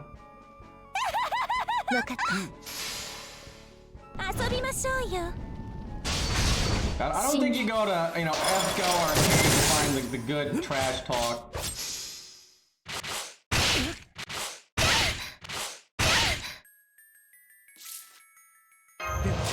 See, my whole shtick though is like Dark Souls fighting game, you know, real life, streaming, right? When someone is acting like a jerk, right? They're just outing themselves as a jerk. So you are now identifying someone you do not want to hang out with. And it's good that you know that now, so you didn't waste any time on this person, right? So like, yeah, it can be kind of obnoxious or something, but in the long run, you just, you know, when people act like jerks, like, oh, that guy's a jerk. Okay, we don't socialize with that guy. And that's his problem. I don't need to go writing angry, you know, nail to like FromSoft or Namco Bandai to like, oh my god, this guy in Dark Souls. He threw poop at me and he called me a dum-dum. Okay, you know, he's a dick. Move on with your life. B, すべてを見なさい。我が補充にその大いなる力を手向けなさい。B. We really needed to do that MP to do the 2,000 damage chat. That was very necessary. This is such filler. This has nothing to do with the main story of Okeanos at all. Like, at all. And that same with the dragon thing earlier. Like, they're just excuses to pad it out. And like, some padding is fine because it can give you some time for the characters to interact with each other and that kind of thing. That's alright, but they really overstays its welcome in a lot of these singularities. It's like you have a little side gimmick, like, yeah, you need 5 nodes of this, right? Like, no, I could do it just 1, you know, that'd be alright. On the off chance this is an actual boss fight, maybe we should put a saber here. What do we do up front here? Okay, definitely no Anastasia right now, although she does need the bond, but the game doesn't give you a lot of bond at this point. You know what? We'll start with the saber. Yeah, that's fine. And then we'll do that. Actually, we'll do it like that.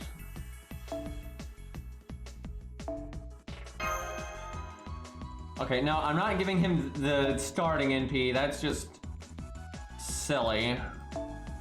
That 8% buster up, that'll make the difference.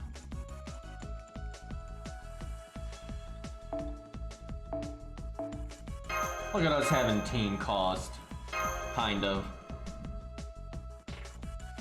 I actually like salt messages too.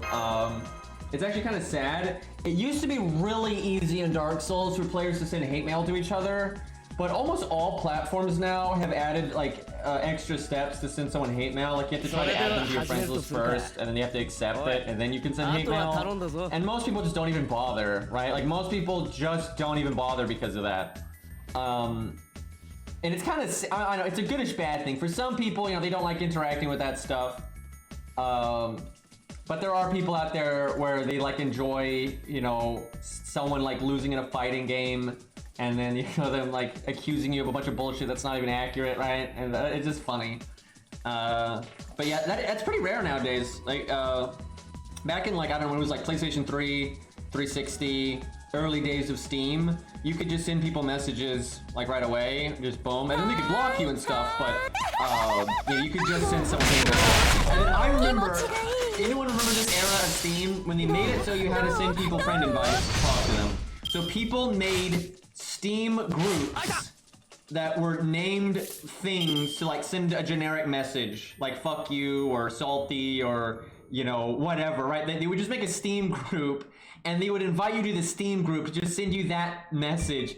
That shit got so funny. And I remember there was one for Dark Souls. I actually had this one so I could send it to people, although I almost never used it because I always forgot. But it was like Michael Jackson doing the moonwalk, and it was like, it's like backpedaling, right? Because people in Dark Souls 3 would backpedal all the time.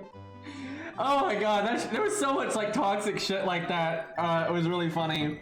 But yeah, eventually Steam caught on that people were, you know, doing that, and so I don't remember what they did. I think you have to be friends with someone to send them a group invite now. I think is what it is. So yeah, stuff doesn't happen as much. But shit, dude, there was some good like hate mail groups out there.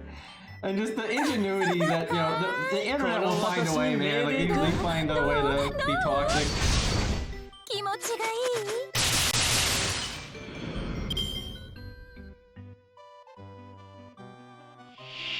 Music knows, indeed. Alright, what are we doing here? Probably should get in T gain.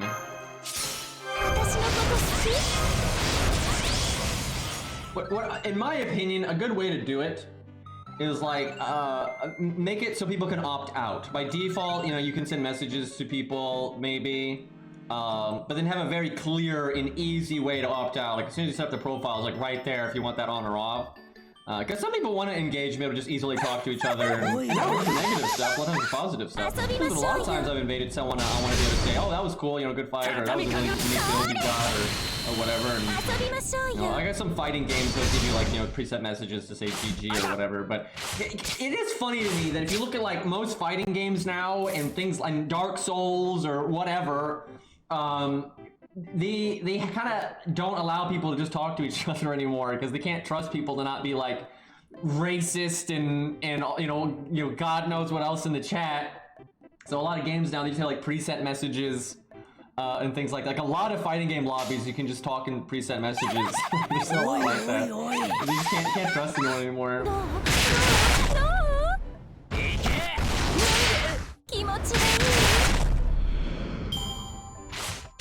People using it to hack inventories. I wonder how they accomplished that. But yeah, that would definitely get them to nuke it. But I would not be surprised if the toxicity angle of it was definitely nuked it.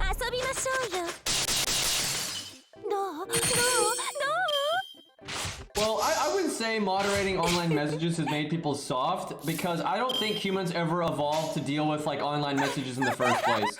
Because I'm gonna be real honest, most of the, you know, ridiculous toxicity that you see online would never happen in real life because someone would get punched in the face, and rightfully so.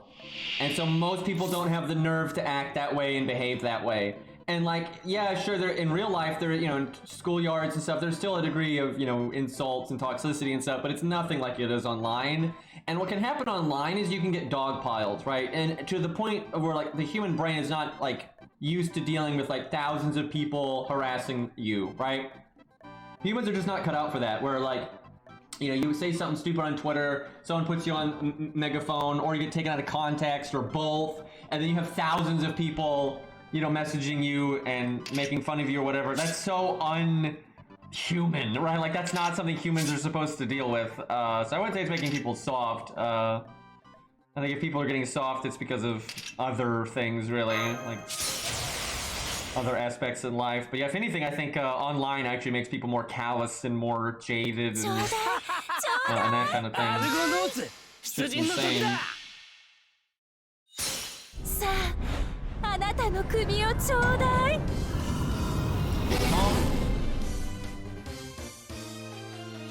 See, I should have chomped one of the sabers because that thing is a lancer. I wasn't really paying attention.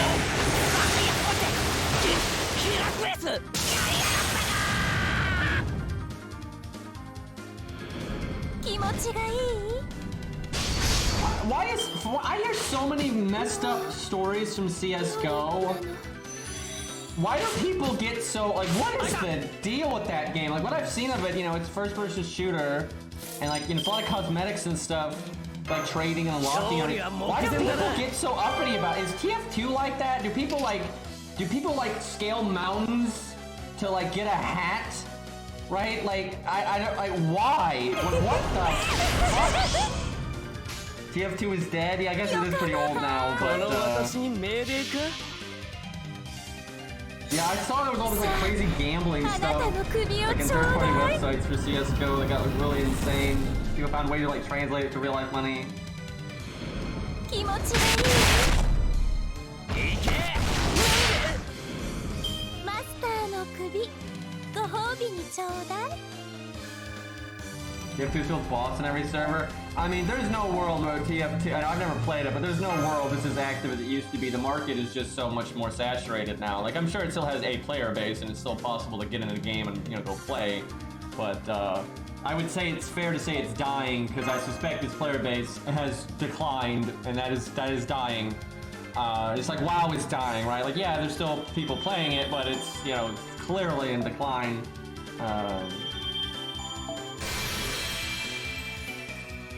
But that's, you know, old game, market's very saturated now. Because, man, this is something, I think some young people may not even be aware of this because, you know, gaming is changing and, you know, in the early days you might have, there was literally only 1 or 2 games in a whole genre, but that doesn't exist anymore.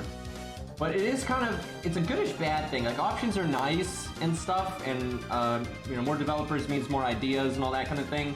But, like, I remember there was this guy that talked about this a long time ago. I think it was the guy that made the Noob song from back in the day.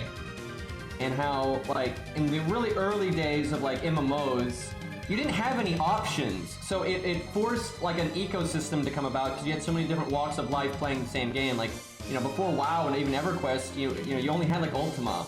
You didn't have options, right? So everybody that gave even a remote shit and the vague idea all played Ultima, right? And so then you've got PvP nuts, PvE nuts, you know, people want to trade, people that want to hunt, people that want to, you have all these different things. And so you get like this really natural ecosystem.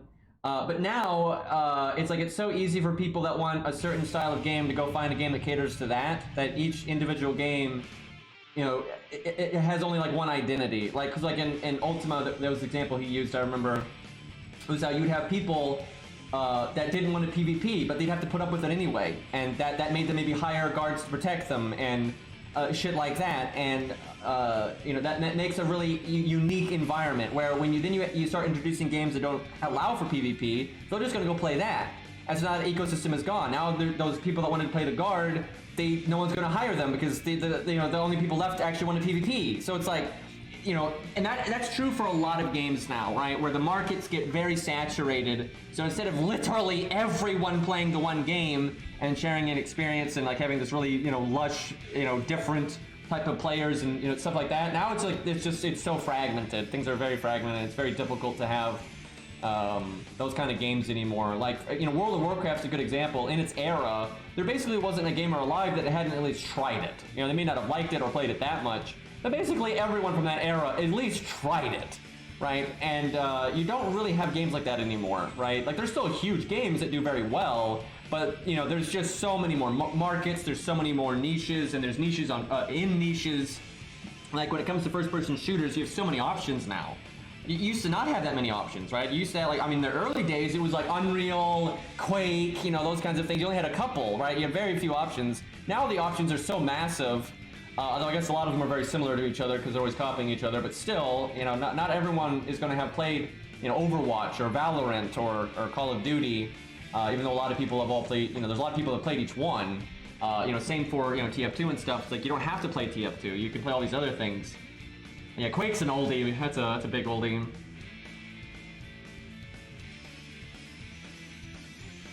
And yeah, it's a goodish bad thing. You know, it's nice to have variety, but it is harder to find people to play with, and you don't have those like as iconic of games, I suppose. And you certainly don't have like those, you know, ecosystems of like really lots of different players in the same game with like different pros and cons and stuff. That's why I like Dark Souls, because it's kind of the closest thing to that. And I'm kind of scared because I feel like they're going to lose it because they kind of keep making it a little bit more casual.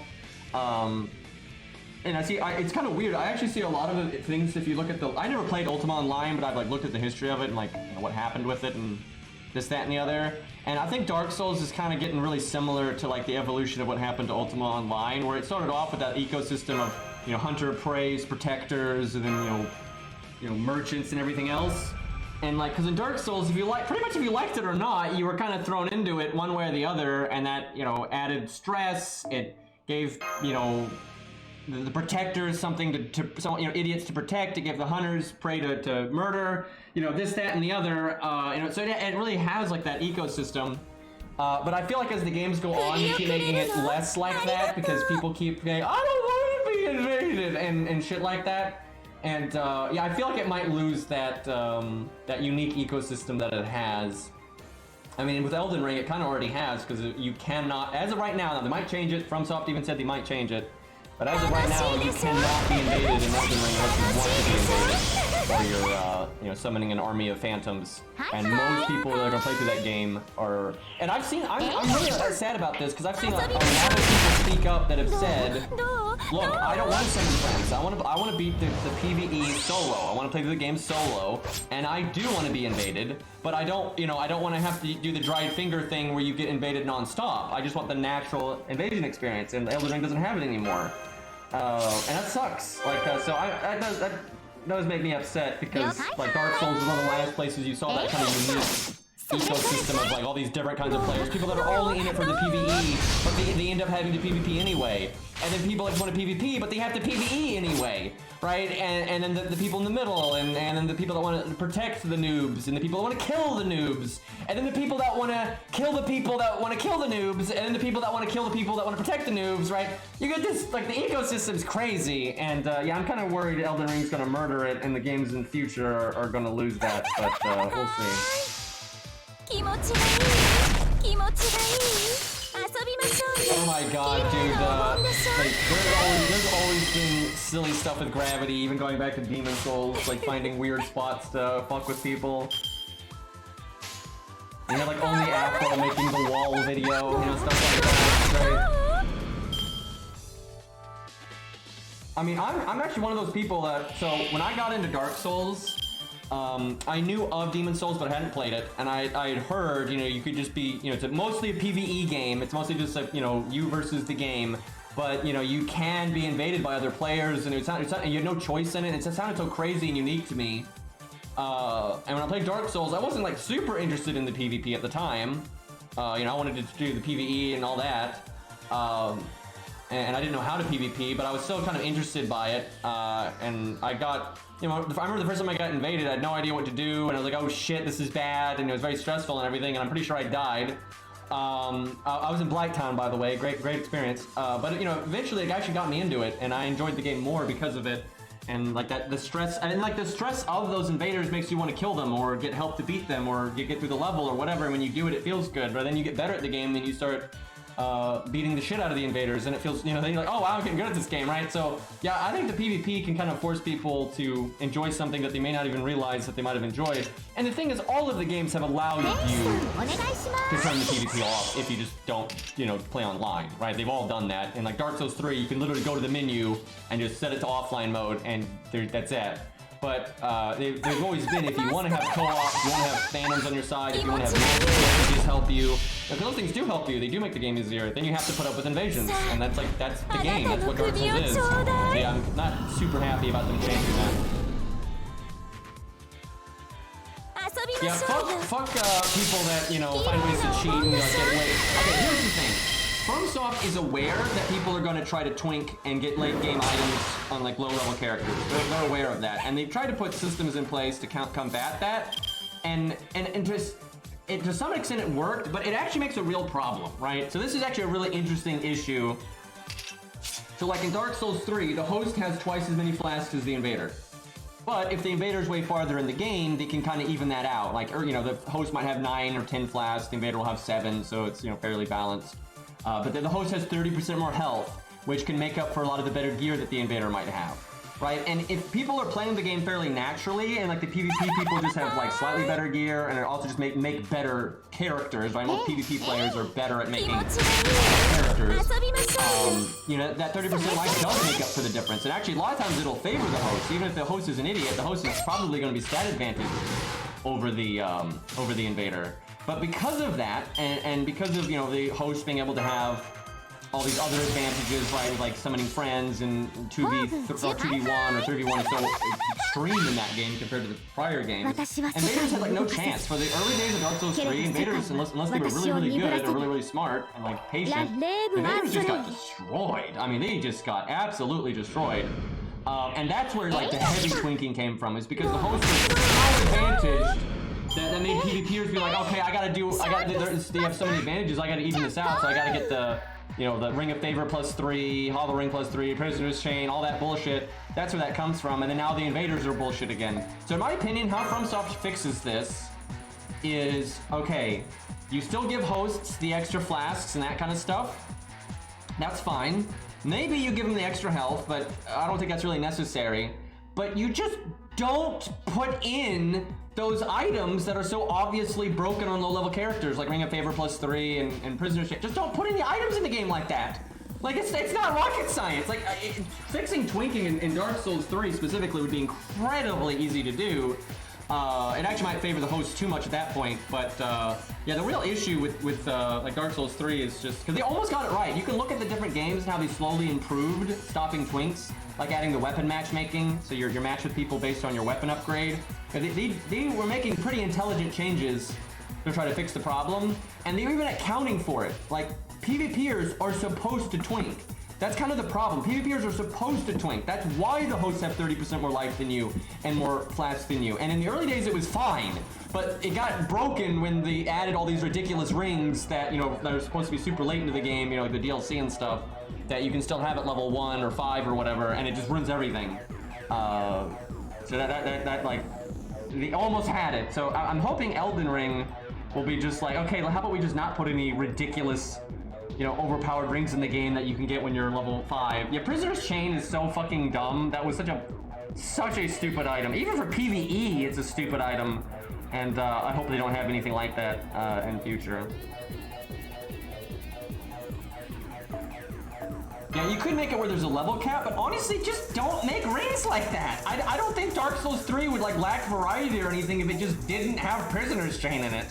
You know, like, seriously, you just don't need rings that boost your stats. No stat boosting rings, period. Just don't do that. You know, you do things like, you know, when you're low on health, your attack goes up, you don't take fall damage, more defense, more magic defense, you know, all those kinds of rings. That's fine, right? And even more creative rings is totally fine, but no stat boosting rings. None of that. That is a terrible idea. And especially when they added so many, you know, they had literally 3 stat boosting rings that all stacked. They had 3 stat boosting rings that all stacked. So you could essentially be like a level 40 at level 10, right? Like, yeah, this is reasonable.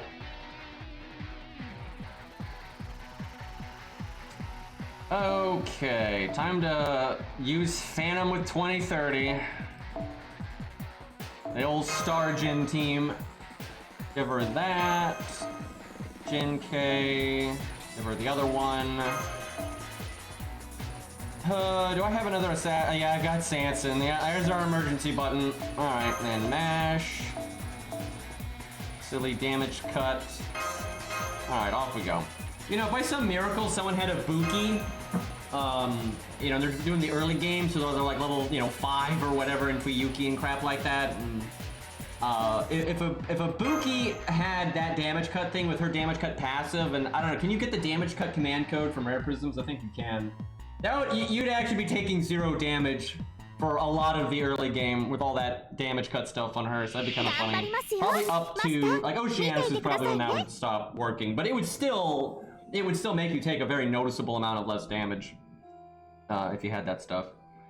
You'd have to get a gold. You'd have to start playing the game. Ibuki is rated up, and then you also got like other golds or a spook or something that you burned to get the command code, right? And if you're a new player, you probably wouldn't think to do all that like damage cut min-maxy nonsense. But that would be pretty funny if someone ever did that.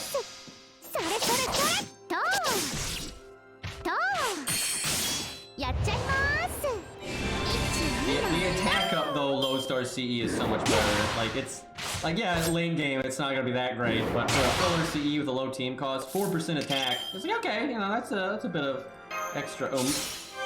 But you know 50 damage cut, that's pretty.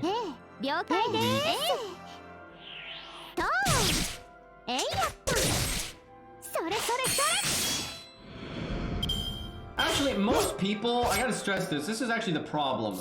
Most people do not, you know, go through the entire game and collect all the rare items like Ring of Favor +3 and stuff like, they don't do that. They get their friends to drop it for them, and then their friend reloads their save so they get the items back. That's how everyone does it, or they use cheat engine to just spawn them. Most of these idiots, like at level, 10, that are all twinked out and got all the super OP gear, they did not beat the whole game. Like, they didn't do that. And also, From did make it worse, though, because it used to be, they didn't have a Ring of Favor +3. They just had a Ring of Favor +2, and you had to go into New Game +2 to get it. And good luck beating New Game +2 as like a level 10, right? Like, so you can do it if you're really, really good, but hardly anyone can do it. And most people that can do it aren't PvP players, so no problem. But they added Ring of Favor +3 into the default New Game +0, but from the DLC, and that really fucked it up. Between that and Prisoner's Chain, which you can craft from killing a boss, they really messed it up. And but yeah, most people cheat. Overwhelmingly, almost the points are everywhere, both on the host side and on the invader side, and almost none of them are legit. Almost all of them use cheat engine or use save scumming to get items they're not supposed to have. Especially on the host side, it's actually very common. If you invade in the early game of Dark Souls, you're probably going to invade someone that's a twink, and they're going to have Ring of Favor and Prisoner's Chain and all that. But the bosses are all still alive, right? Because you're invading them, and so they clearly haven't killed the bosses to get the loot and everything. Like, I invaded a guy in High Wall once. I made a new character, brand new character. I had no fancy items. I invaded a guy. He had Hornet Ring. He had, like, fucking Lapse Armor, all this nonsense, but all the bosses were alive. I think it was like I did High Wall, and I think I saw him later in Undead Settlement or something. And it's like, it's obvious that these people are just cheating, and it's easy. It's easy to cheat in that game, at least on PC. It's incredibly easy to just get whatever rings you want from your friend or cheat engine, and that's that. Yeah, Ringed City completely defeats the purpose of ever going to New Game Plus. Which I think they did that because the game had been out for a long time and people wanted to make new characters. They wanted them to be able to do it like faster, but I don't know. I honestly don't like the idea of plus rings. I don't like having like a life ring, the life ring +1, life ring +2, life ring +3, because it just deludes the usefulness of the original rings, and it makes twinking too strong. So I hope Elden Ring doesn't do that. I think what Elden Ring should do for a New Game Plus in any game, like hell, if you're gonna do interesting stuff in FGO for New Game Plus, add new enemies, add new bosses, change bosses, do that kind of stuff. Maybe and for a game like Elden Ring, maybe add some new armor sets and stuff, but I wouldn't add anything power creepy to New Game Plus. I don't think that's a good idea. I don't know why I didn't ask this earlier. I would love a New Game Plus in FGO, and the New Game Plus allows you to replay the stages. It's fun. Oh, that would be so awesome, dude. Like, imagine Camelot and beyond, how fun that could get. I mean, hell, maybe they'd make America and everything like a lot more interesting. And if you did make New Game Plus, you could definitely cut out the filler in that, and that'd be really nice.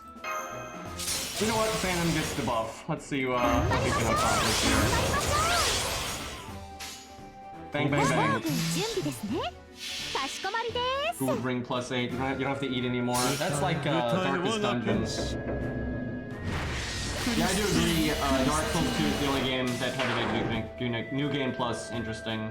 And it's something it did right. Now, it doesn't make up for all the other problems, but New Game Plus Fluffy. Now, see, the bosses like Fluffy, you don't change very much, right? You give them like maybe a little bit more health, or something like that, you don't do a lot. But the older bosses, you do a lot more for. Like as you get further in the game, you do less and less of the bosses because you just don't need it.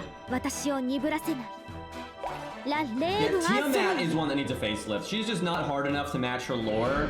So yeah, she could get like an extra break bar, a few more gimmicks mixed in there. Things to because basically her shtick is making the fight go on for a long time and then murdering you with dots. But it's too easy to kill her too fast, so the dots never catch up with you. So yeah, adding in some break bars would really spice that up. You know, add in some gimmicks that, make her a little bit more threatening beyond just the dots, and that can be really good. Same for Lion King. Lion King is really disappointing, I would say, for the most part, compared to Gwen, and things like that. So it'd be nice if she got a facelift. And while you're at it, you go ahead and make Mordred harder and Gwen harder and stuff too. But Lion King is the one that needs the real focus there.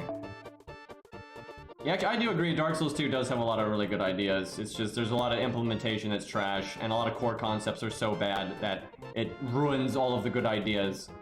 But I really hope, from what I've seen, I'm kind of worried that a lot of people at FromSoft just kind of like want to sweep Dark Souls 2 under the rug.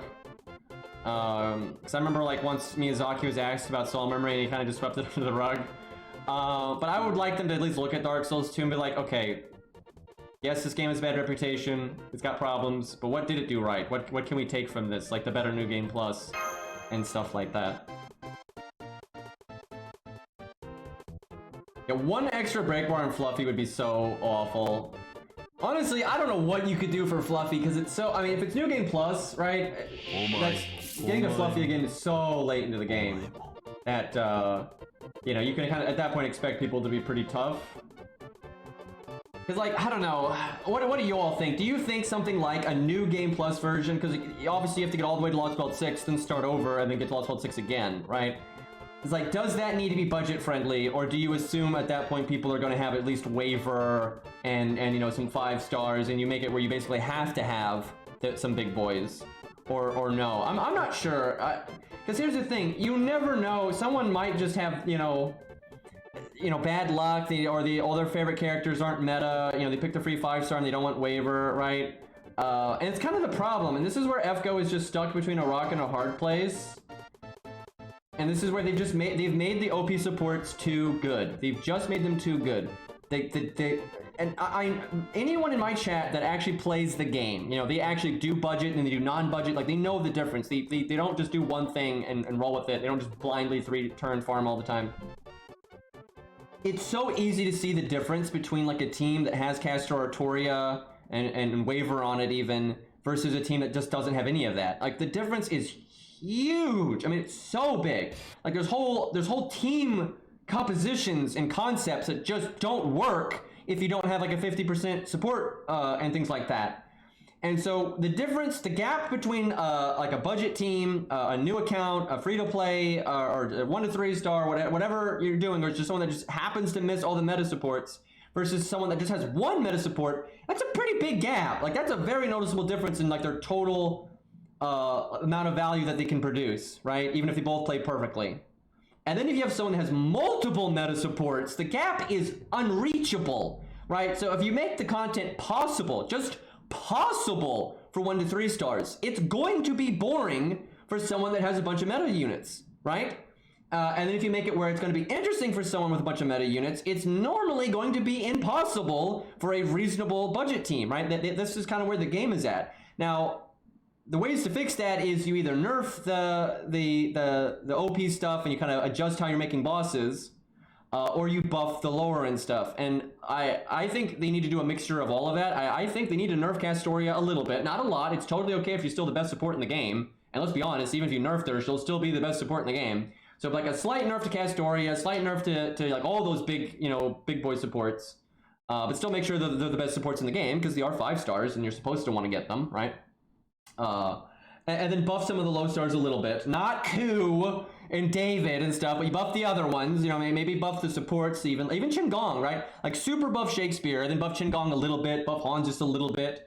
Boudica, things like that. And that would probably allow you to make some content kind of in the middle that kind of works out. And see, a big issue I see is how they see it, and this is why they'll make content like Kama, or they tried it with Kiara, though I think they kind of missed the mark and it doesn't really work the way they wanted it to.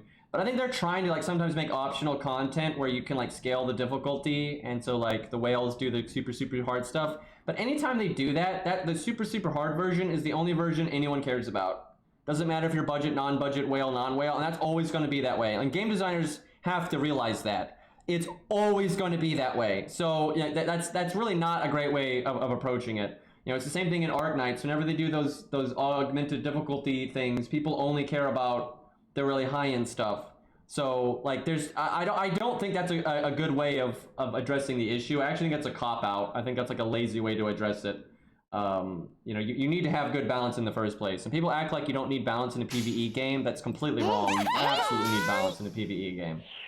PFA now gives 200% MP. Yeah, that's totally necessary. The one thing you can do for Fluffy though in New Game Plus is also just change the fight. You know, you could change some of the gimmicks where some things aren't there anymore. Right, like some of the things that maybe on the final health bar don't do what they did originally, but something else happens. You know, like a remix. Like that fight really would be hard to make any harder without making it bullshit. Because honestly, I think Fluffy is kind of doable with a budget setup. But like, if you look at all of the budget setups out there, you know, all of them have to rely on something a bit muscly. Be it craft essences, you know, rails, RNG. That's a big one actually. The RNG, you know, stuff like that. And you know, they all require a healthy dose of min-maxing and getting lucky, right? Getting lucky. I don't think Fluffy's good because of that. I think the kind of, that ball is just a little overtuned, and I think it would be more reasonable. Like, if all you just do is on his final health bar, 2 less curse stacks. That's it. Just 2 less curse stacks in his final health bar. Like, he gains 2 less curse stacks, and I think that fight's infinitely more reasonable. Like, the amount of punch that you need at the end is just not reasonable for like a more free-to-play, you know, account or a newer account or a low-star account, whatever. And that's kind of an issue. Make Fluffy a ruler in New Game Plus. That is the most cancer idea anyone has said in this chat. Lonely, you for shame. For shame. The funny thing is though, that would make it actually really easy for some people that have like good Avengers, because Fluffy would do so little damage to their DPS now, right? So for some people, that'd be like, oh shit, that's awesome. Like, this is easier now. But for a lot of people, and especially for low stars, that is so cancer. Like, what are you gonna do? Bring Antonio? Like, good luck. They're like Jolter and Nobu and all that. Like, they would just absolutely wreck it. Do I need to NP this? Probably. I don't want to do the double NP if I can help it. Let's try to keep her alive. I really wish she was NP2. That would be quite helpful. Can she do 34k? It's probably up to low high roll and also attribute. But I know she's kind of in that range generally. Well, that didn't pan out. Let's go kill it.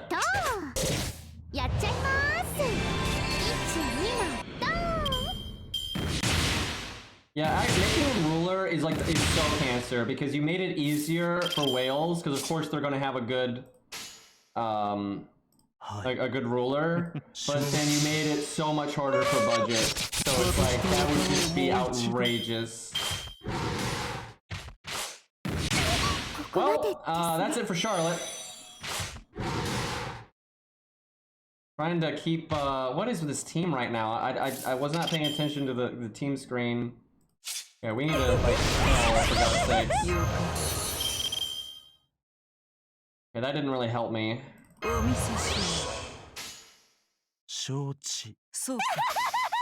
on, guys. That's not remotely enough damage. Okay, actually, that almost did it right there. Okay, thankfully he's, oh, shit. Oh, we better hope, what the hell, man? We're getting deleted by, Chimera-kun over here. Don't worry, guys, we got some Stargin coming in here. Oh, yeah, Sanson, there we go. That'll do it, yeah. 25 stars. Incredible. Well, this is, Not great. We could lose. We can win. It's possible that we win, but it's possible that we will lose here. さあ、あなたの首をちょうだい。25k. Man, if she was NP2 or dare I say NP5. Did you have to one-shot Samson? Was that necessary? Oh boy. Alright, don't kill Salome here. And then I can give her the invulnerability. And I think we'll be alright. Mash, why are you taking all of the cards? What are you gonna do? What are you gonna do? 5k damage? Where to go, kid? Yeah, you're really helping the team out here with your neutral class damage on a berserker.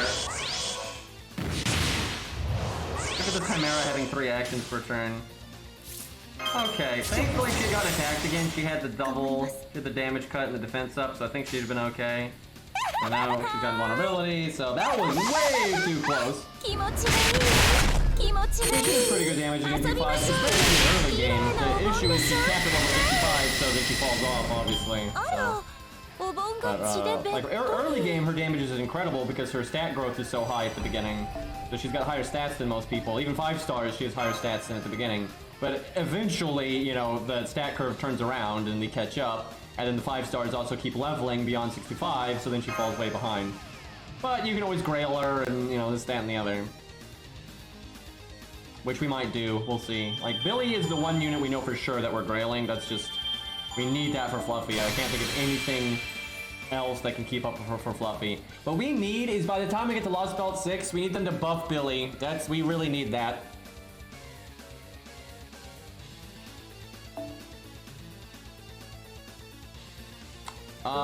This could be Herc.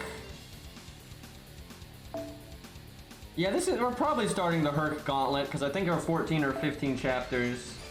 So we're pretty close to the end here. If that's the case, Charlotte's pretty good. Not a good craft essence on her at all, though. Well, we can do that and then bring in Mash. Blood Axe has got guts at the end. Okay, we'll do it like that, actually.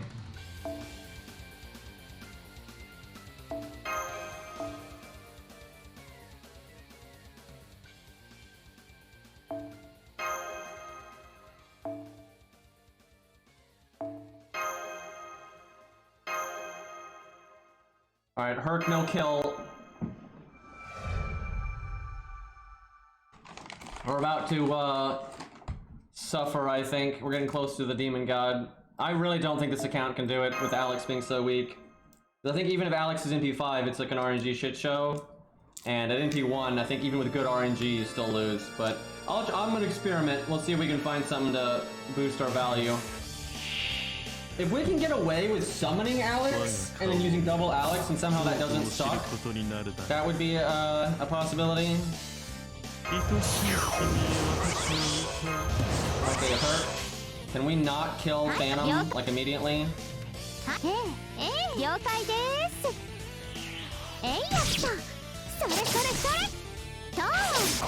Imagine this fight lore-wise, these 3 versus Hercules. Okay, so that's not what I wanted you to do, Herc. That's the opposite.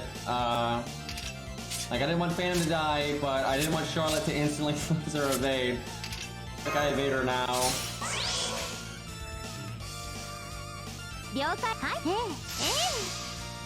As long as she gets her NP, I think we're alright. Could you crit, please? This one? There you go. I don't want the double 20-30 going to waste now. That probably would have killed her right there. I got no more survivability for her.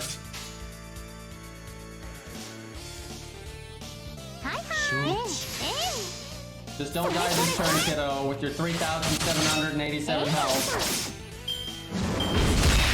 Well, at least it wasn't Charlotte.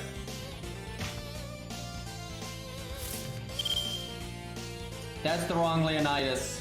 That is the wrong Leonidas, but it's okay. Thankfully, we're gonna do so much damage here. It don't matter.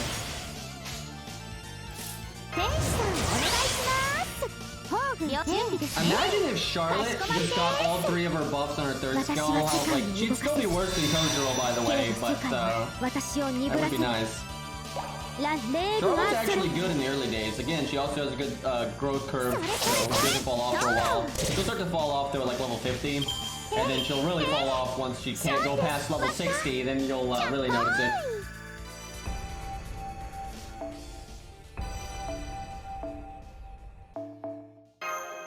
Got 40 million QP.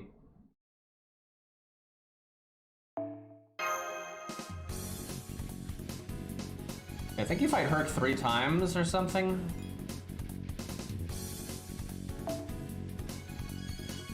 You get slightly harder each time. Maybe we start with Leo.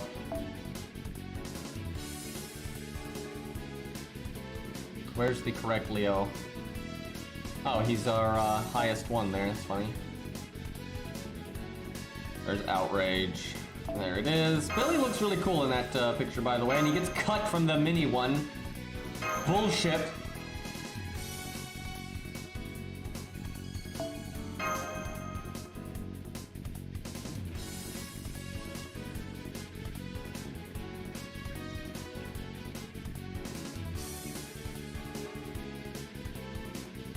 Alright, 105k now. Oh my. He's definitely gonna one-shot Charlotte. She needs like foe items, health foe items. I could prevent a one-shot.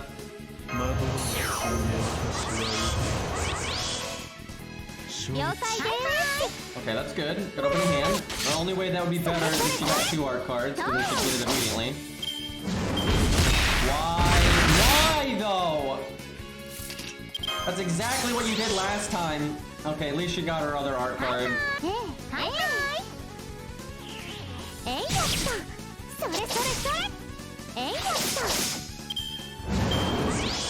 I actually wish he had a favorite there, because I get Pierce invulnerability and get huge value.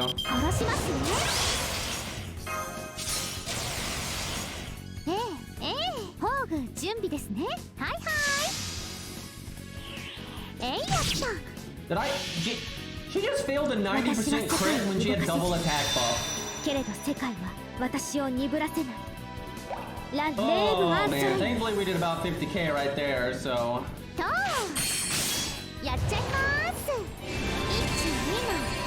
Interestingly enough, you will do more damage here with normal cards than with the NP by like 10k or something.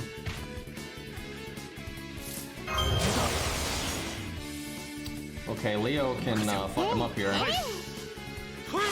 Wow. Easy. Oh yeah, obviously if you did New Game Plus here, you just give Herc like, you know, Nero Fest version, you don't get the damage CE, stuff like that. That'd be cool. I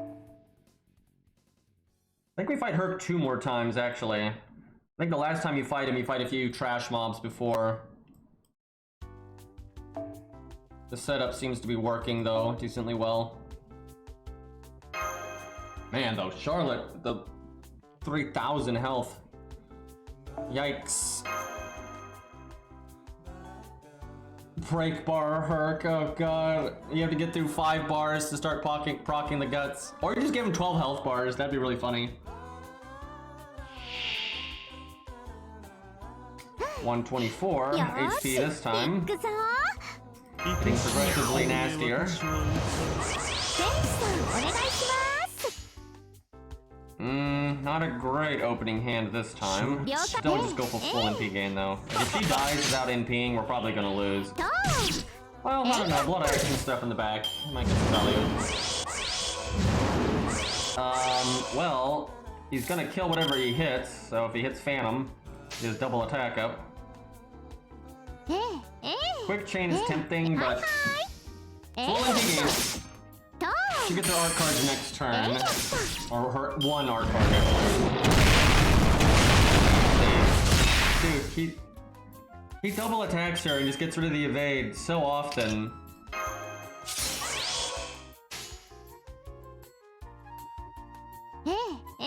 That should do it. That should be crits, yep.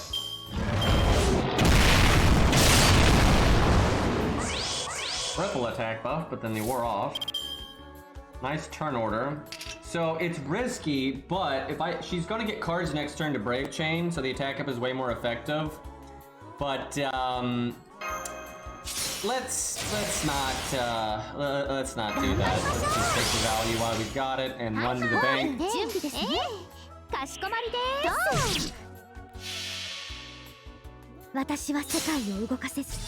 he's got all that mental debuff resist. 39k this time. Did I not use the yeah, I must not. I used it. I knew I used it on the other one, and I wanted to use it on the other one, but I never used it on the Charlotte that was in peeing. Whoops. That's not ideal. Hopefully she lives long enough to get like a Brave Chain or something. We missed out on like 10k damage there.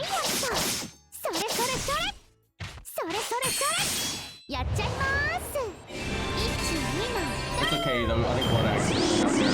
If you ever evade, yeah, well, she super died there. I was saying if he would evade, then saving the Pierce vulnerability wouldn't have been so bad, but okay, well, other Charlotte can NP, and Leo's got our back.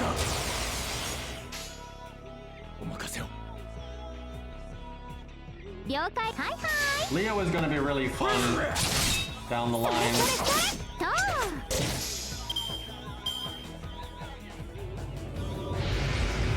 I wonder if this is gonna proc Leonidas' guts. No, that's not nearly enough damage. Just here, 46,000. No big deal.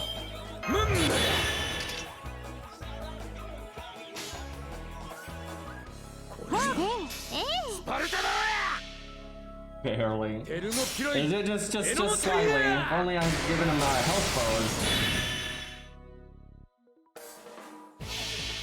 Alright, he's not in P5, so we don't get as many stars.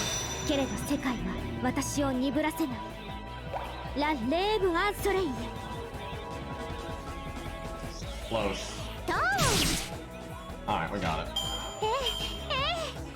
So actually, whipping that attack up earlier I don't think mattered, because we would have won on that turn either way. Like, we still would have been P'd there if he had attacked up earlier. He wouldn't have been dead yet. We would not have needed that Buster card at the end, but, I mean, that doesn't matter practically. Okay, this is the big fight with him. Got trash mobs beforehand. I think there's 2 waves, actually. How do I want to do this?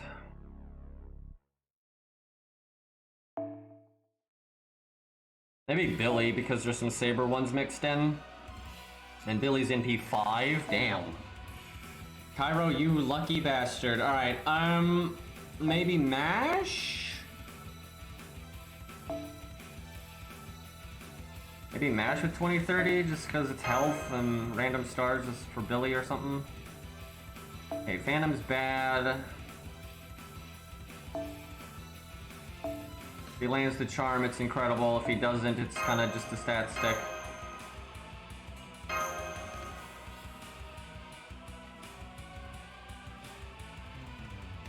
Yeah, it's too bad. Yeah, we can't eat those 5 stars. Don't amount to much. My account's gotten good luck in areas that it doesn't matter. Like, you got Steno and stuff, but that doesn't mean anything. It's just gotten really bad luck when it comes to NP ranks on the units that we actually need practically. Yellow cubes. Better than blue cubes. Alright. Billy's probably not going to need to use his battery skill, I suspect. Okay. Yeah. We can save it just in case we find a way to double NP. So, Cairo, which Billy stage do you like best? I like his stage 3 best, but I do like his stage 2. I wish the stage 2 could have the hat. That'd be cool. Obviously, I like the scarf, but you know, it'd be a neat option to have. Yeah, he's a cowboy, man. You gotta have the hat, right? So it's kind of hard not to go with stage 3. Hi. Okay. But Billy looks pretty good on the middle of the stage. He's got fashion. He's got his tie, you know. 239? That escalated a little bit.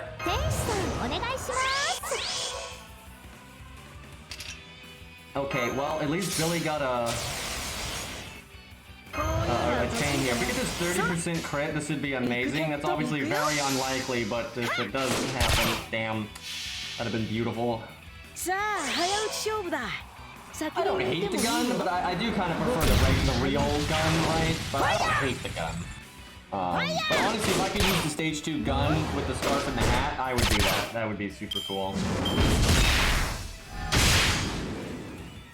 Like, you know, Billy's stage 3 gun, you know, it's a little anime, but it's not that bad, right? It's really not that over the top. Calamity Jane, see, that's going a step too far. Charlotte got absolutely smacked there.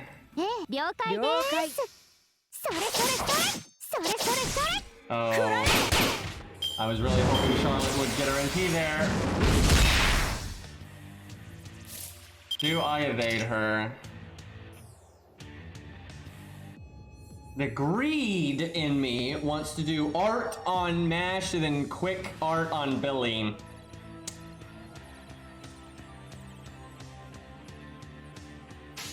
I don't know why I'm doing this, but I'm doing this. Come on. Surely I won't regret this. Mash might be regretting it a little bit. Okay, that's good. So Billy probably won't get one shot, but Charlotte still could. Okay. Boy, Charlotte just sitting there at 95%. Not doing much. Thanks, Billy.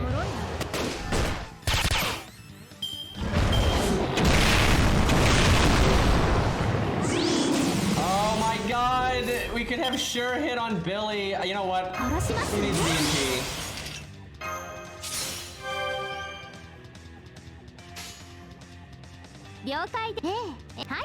98 and 95. We've paid for our greed. Hey,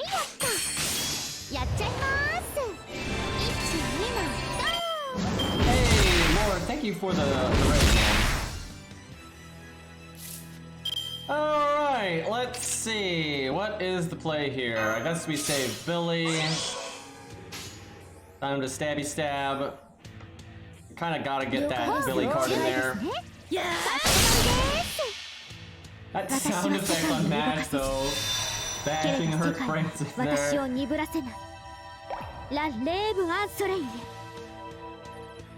29. Billy doing a lot more.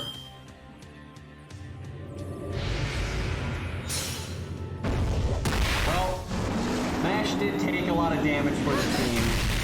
Took the MP with her to the grave there.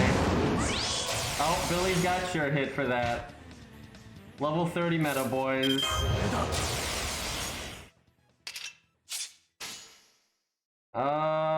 I guess we do the MP first. So we get the sure hit for everything else.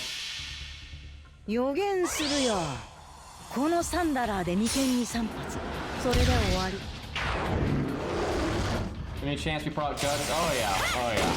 We got him. By the way, he doesn't actually die here anymore in the fight. He just literally touches the what do you call it? Ark of the Covenant or whatever, and gone. Very silly. So it makes no sense because there's no way the group of characters you have canonically here could actually move Hercules back. They basically have Drake just like in this part. They just have her shooter guns, and somehow that has Hercules back up and step on the arc, and he just vanishes.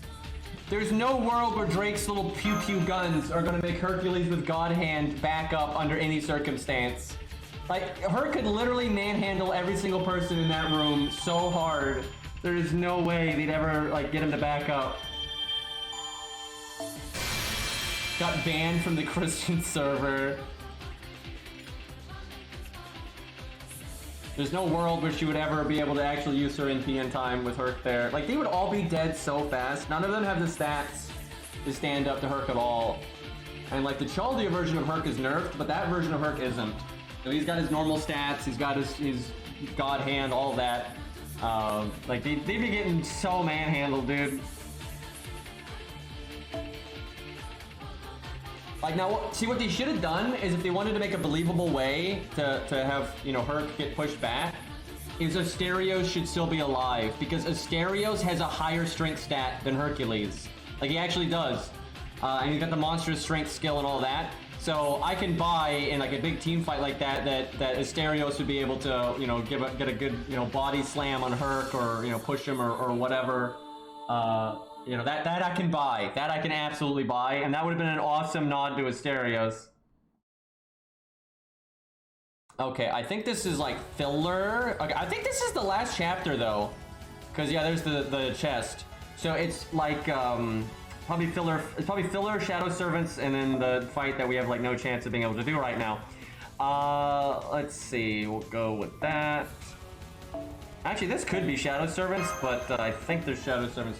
Oh, right, it's Hector. Right, so this might be Shadow Servants. Then it's Hector, it has Shadow Coup or whatever, which is incredibly random, by the way. Yeah, Hector's, this is like the next fight's the big fight with Hector. I'm glad I remembered that because I got kind of distracted by Herc and all that. What do we do here? What is my Billy? He went from NP 0 to NP 2, and then Alex is still NP 1, so rough times. Geronimo. I have the team cost for that. I do, but she's still level 25. Wow, he has a higher attack stat than her right now, so we'll just go with that. I don't think we're going to go that far back in the team, but you never know. I really am thinking that we might have to use Assassins against the Demon God and just hope we don't pay for it, because I just don't see how we're going to have the damage otherwise. Like, NP1 Alex is just not enough damage. Like, no question. Okay, Blood Axe, because of Guts.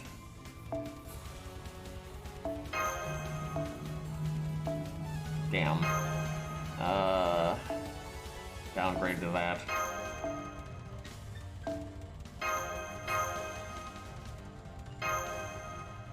I'm gonna be right back. I need to get water.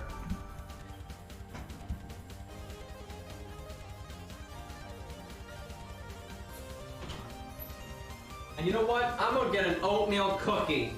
I deserve this.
Chat, I lied to you. I got 2 oatmeal cookies.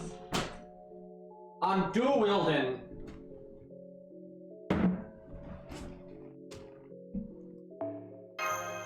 Alright. Staring contest with Hector and Jason. I would share oatmeal cookies with chat. 凍てつく冬への覚悟はできた。コインを弾いてっと。Alright, let's see. These are the only two enemies, actually. I don't get the logic of you fighting these two here, but okay. 了解。はい。 If I get Geronimo's in P. Please don't kill Billy game.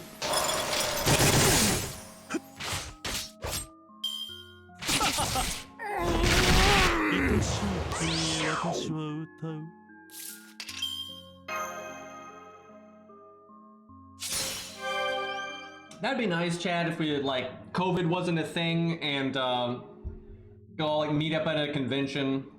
That'd be fun. I'll bring the oatmeal cookies. Alright,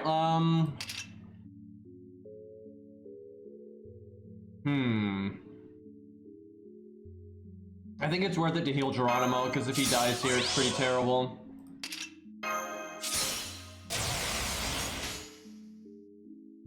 I can't really guarantee that it gets his NP, though.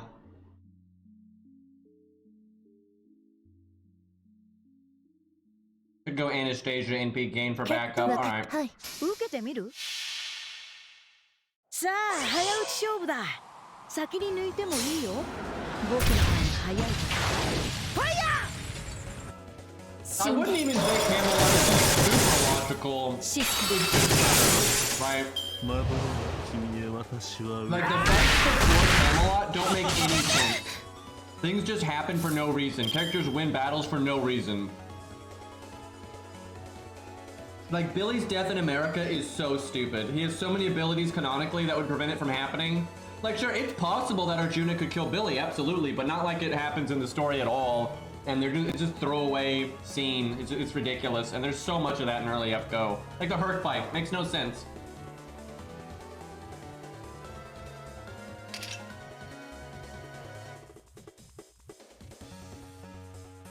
I guess Geronimo red chain. Even though Billy could go for crits, I just want to make sure Geronimo gets his NP before dying, which might be too late, but we'll see. Geronimo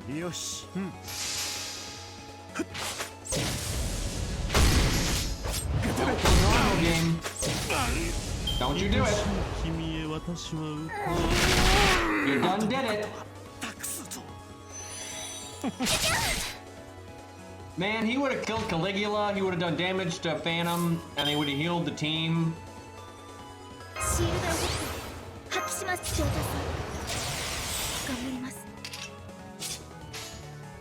Son of a bitch.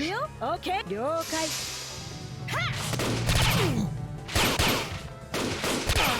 呪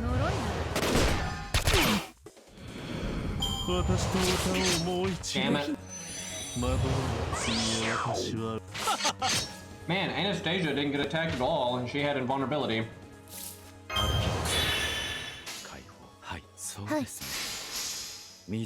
Honestly, this was sloppy as hell. Thankfully, we're gonna win anyway, I think, but Geronimo dying like that when I spent all that time getting his NP was awful. And I didn't really get any damage on Phantom.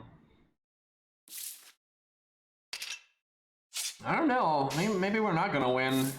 Maybe we're throwing out some damage there. I can overcharge Hohenheim so the attack down's bigger. B. すべてを見なさい。我が土俵にその大いなる力を手向けなさい。B. Skill's actually bad because he's gonna attack more. Watch this damage attack. Yeah, it's not the best. It could be warming. Oh, okay, no, that's pretty bad. That's pretty bad. To be I think it's like NP1 unupgraded, and you got the lower mod because of the way his NP is. That was unfortunate. Fuck, we might die, dude. This is not looking so good. I think we just have Blood Axe in the back. Oh no, we have Hector and Blood Axe. Like, Hector might be enough filler that would be okay. And maybe he'll make friends. Anastasia, what are you doing? You're not Christina. Knock that shit out. Thankfully, Hohenheim got the Brave Chain. Hohenheim is he's doing way more damage with his Brave Chain than his NP. Not even comparable. The best thing his NP did was the attack down. And Anastasia dies while she's in her, like, drunken charm stupor. Oh, shit. No, we don't have Hector. Fuck. Uh-oh. We absolutely could lose now. This is definitely not a guaranteed W. It's not a guarantee L either. Okay, good. Talk about Blood Axe. I think we got this now. Body mash. If he had crit there and he had died, but then Blood Axe would have gotten all the cards, so I think we're alright. Alright, that was closer than I would have preferred. Mainly because Geronimo died like a bitch. And I wasted all that time trying to prepare him, and then he never NP'd, and he never used his second skill, etc. Look at Blood Axe, almost Bond 5. What a champ. A 1 Void Dust. Okay, it's Hector time, and then it's absolute bullshit death. Okay.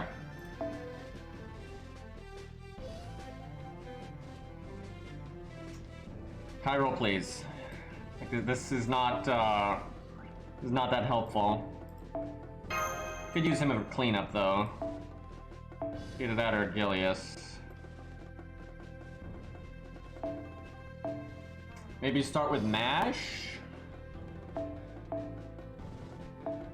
Actually, maybe we start with her, because she's even got the debuff immunity. Yeah, I like that. Dude, if she was NP2, she would be shredding people. Grand Mountain Goat, I'm here to steal all your cookies. Good name.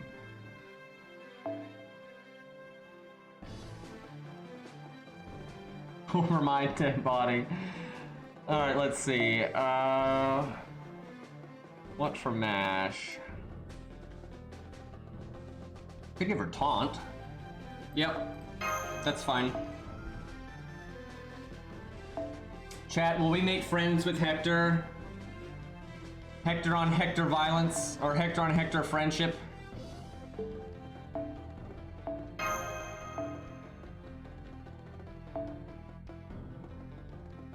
It's gonna be interesting. Alright, for some reason this is the team.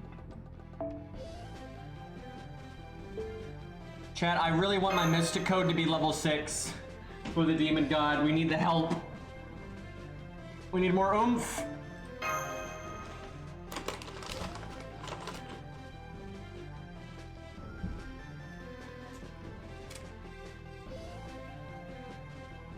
One way or another, a Hector is making a friend. Most likely. Right, got these guys. These ne'er-do-wells, troublemakers. Alright, I fear the Imperial Privilege. So we'll gun for that. Please don't talk, Benkei. Don't do that. Benkei, you're so useless. Don't be a hero all of a sudden. Okay, Romulus is casting the wrong skill. I'm okay with this. Hell! I think she's killing. Yes! Okay, there's her. Now you can taunt, I don't care.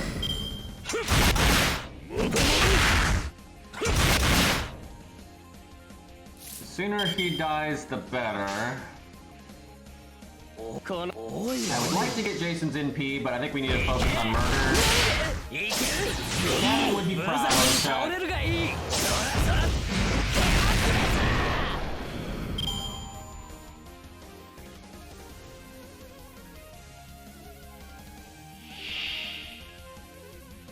I remember there was an account once where we killed Hector first, and then Q started spamming PFA and Guts, and we lost.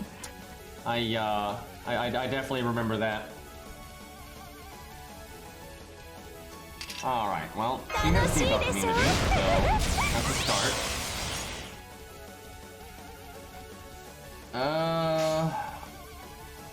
chain is probably unnecessary, so I think we do that. I don't want to kill Ku though, because he'll give Hector more actions per turn, which means more potential for stunning, and I should have done the art chain because he can NP drain. Oh my god. Why do I ever give this guy an inch?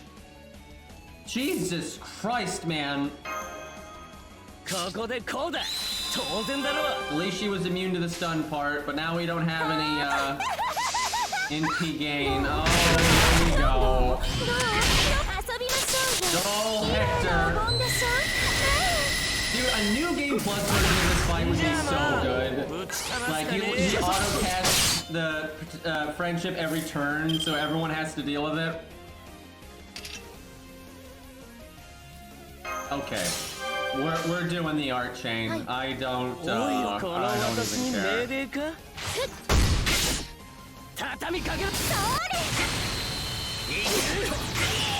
Dude did double PFA.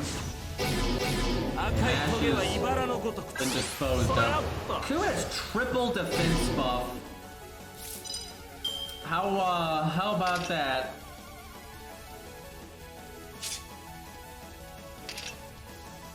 I would catch Mash's invulnerability this turn if I could.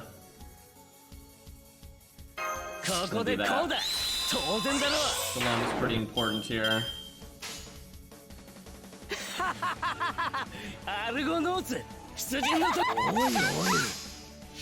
Alright.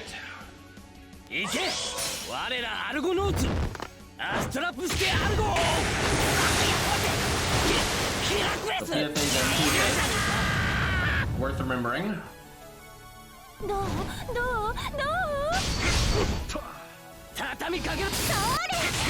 Hector, don't do it. Not okay.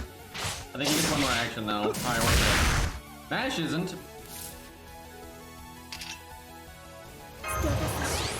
Give this to Jason because he can start building towards the next NP. Alright, big damage. Big NP1 damage. Ooh, though, the Brave Chain. Oh, that's good.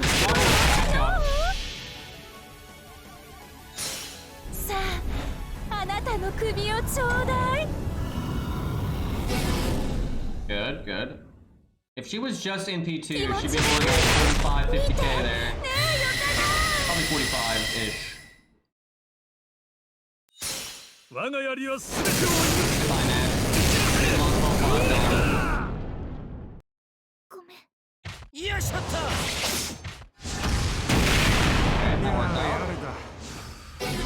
that didn't. At least it wasn't Jason, though. Now, Jason can actually clear the stun. Now, how about that? What a champion! She had a Brave Chain that we missed out on, but then Jason comes in here and just cleans that up. Removes the friendship, if you will. See, Jason is so toxic that the friendship is broken.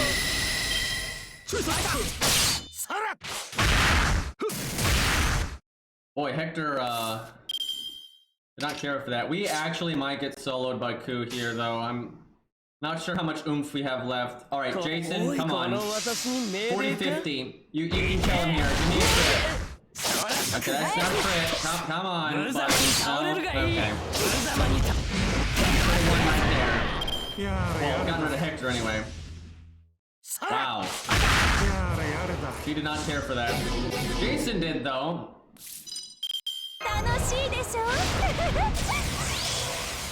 Alright. Of course, you got 3 cards. Ugh. Might not kill. Thanks, proof of friendship, by the way. Now we can do it again. Thankfully, fuck it up. MP is so gone, though.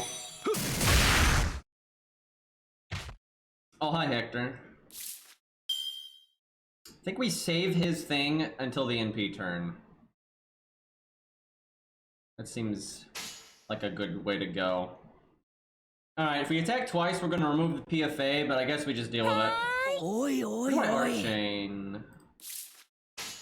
Unlikely that'll come into play. but there's really no reason この not to. 私に命令か遊びましょうよ。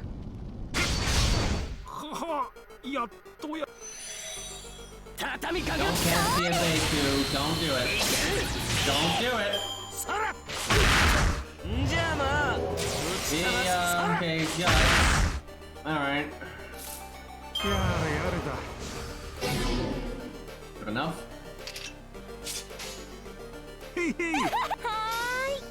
I just realized our, someone's gonna die in this MP because we don't have any survival left.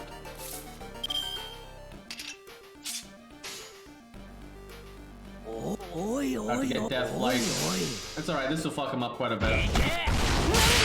そらくらえ Probably won't cast Where's that? Ooh, the 貴 crystal. 様に Oh, how about that? We did progress. よいしょっと Alright, he gets it. Alright, well, she did a lot before exploding. Alright, we had Gilius. Okay. I could not remember what our back row was. おいおいおい Alright, we did pretty good. Alright, we had a little bit of wiggle room there. 我にありやは And り now 指揮 for an 官たるもの absolutely 最前 massive 線で difficulties 戦わね fight. ばな Let's see what we can do with our FP and stuff before we fight the demon god here.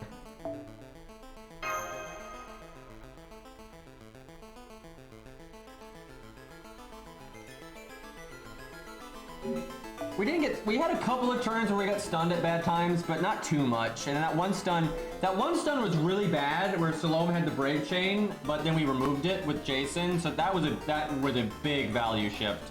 Because we basically gained an awesome turn instead of losing one. We did have that other turn where Jason got stunned and he took up most of the cards in the wheel, so that turn was bad, but that was about it. It wasn't too bad other than that. Did slow down our MPs a bit, obviously. But we still got them all. What's really bad is if he stalls your MPs and then kills you before you get the NP off, then it's really shitty. Actually, I might use Necromancy if we had it, but we don't have it. What we need is Alex, for God's sakes. That is not happening, though. Alright, so I think Cairo came up with a pretty good setup here, but I don't think we can use it. I don't think it will work on this account. So we gotta find an alternative route. I think we're gonna have to use Assassins and just get good RNG. I think it's gonna be very unlikely, but I think it's even more unlikely if we try to use a setup like Cairo's because we just do not have the damage. Like, no way. We'd have to live quite a bit longer to equal that damage, and I don't think that's possible. I mean, I guess it's always possible because the boss could debuff or buff like so many times in a row, because he does do that a lot, but it's the RNG on that is just nuts, so I think we will pass on that concept.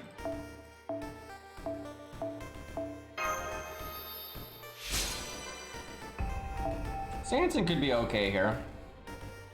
It depends on if he buys you a turn or not. And he won't always, so it's kind of shaky. Only Asterios was allowed. We need to burn all this stuff that's not allowed, but I'll do that off stream. It's kind of tedious dealing with all that. I'd honestly be feeling way more confident if either Jin-K or Alex was a higher NP rank. Like, preferably Alex, but Jin-K at NP2, I think could actually do pretty well as just like doing a big chunk to the Demon Pillar, but she's just NP1, so it's not that good. Really unfortunate. Yeah, there's not a single good DPS on this entire account for this fight. The few that are good for it are all NP1. Every single one of them is NP1, and they don't have full items, so not good. Okay, I think we already bought. Now we still have full items we can get.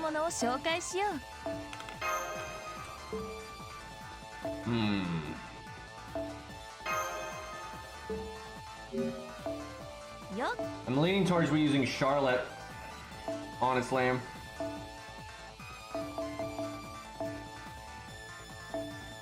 She just doesn't have enough health. If she had max foes, I'd be more willing to try Charlotte, but I don't know. I feel like with that little health, she'll just die so quick. Like, one turn. Like, she'll get one turn. We actually can ascend her, but it doesn't do a lot. We can't level her. And she doesn't unlock anything there. 仕上がりはどう？ So we can up some skill ranks. This is decent to level because in the long run we need to level it anyway, and it's more battery, so I don't mind that. Whatever our DPS is, we could level their damage skill some. Yeah, that's as far as we can go. Like Charlotte or Alex could upgrade their skill. Black Bart. I just think Charlotte is just gonna die so quick. But we'll go with this for now, just because we gotta try something. I can get these gems pretty easily in future. そろそろクエストに戻る。 Alright, we can level our craft essences maybe a little bit. We don't need that.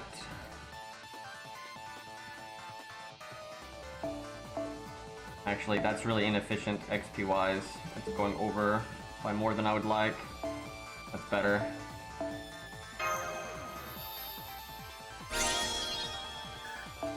Honestly, Thinno is a thing. Let's see, what's her stat curve? Let me look that up. Like, she's a stat stick, but she can't do any damage, like, other than normal cards, so... Let's see, her stat curve is linear. That's, like, generic, so it wouldn't be anything too fancy early game, so I don't think that's worth. Like, she's only good if she's a good stat stick, and she's not a good stat stick until later.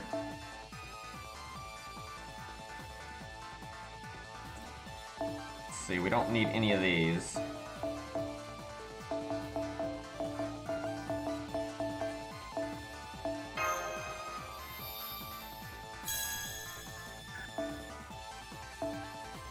Basically, we need a miracle turn where our units don't get fucked up, and we get two big single target NPs off, and they're both being buffed by like Black Bart or Alex or something.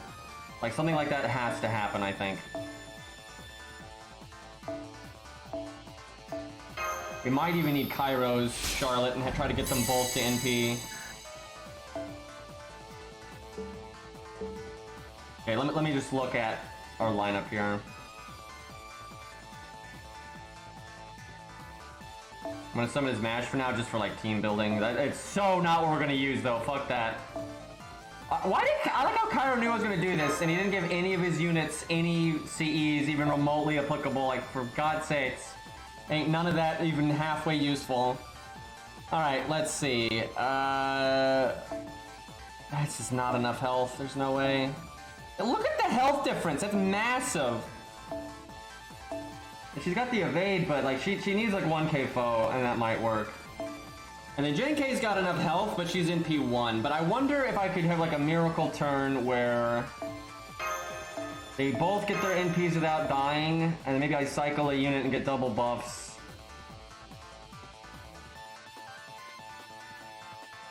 Cause like he buffs pretty good, so that's a decent amount of damage. Obviously Alex buffs a decent amount, but I think I have to do mash so they don't explode.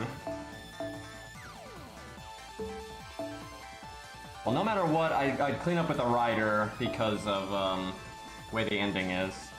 Bodica's got guts though, so maybe that. Oh wait, I haven't ascended her. Hold on.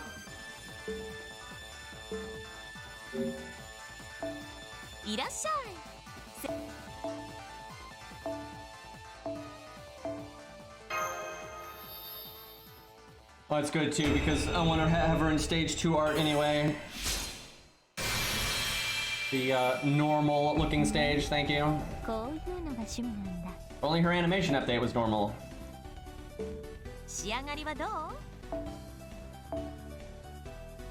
Anyone else that's like applicable here? Samson maybe, so I'll level him. Go to 30 or 35. Aim for 30. Little bit of extra health. And we might get Avenger Bodica, that would not surprise me. Anything else that I feel like could be applicable here? I was using Buster Shakespeare, but we're not using Buster. But actually, Shakespeare's got the invulnerability and the big damage up, so it could have been all right. But yeah, no Buster DPS for this one. そろそろ You could summon Charlotte and do double Charlotte, but then you're really pushing your luck with Medea. If she had like starting NP, I really think they'd need the 1k foe. Like if I feel like without 1k foe they just die too quick, unless you get like an art chain on turn 1, which I mean could happen, but.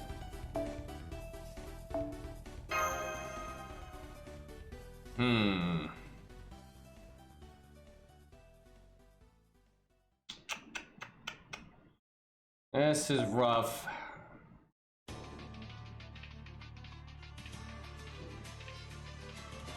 And I really need them to get some kind of buff. Like, they need to do like 50k each, I think.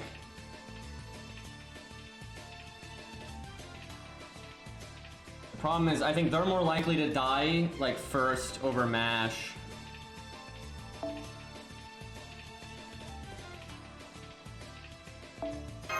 If they didn't, I could do, like, Black Bart or Alex. If they both NP'd and they both got Black Bart's buff, that is a good damage, but that's pretty iffy.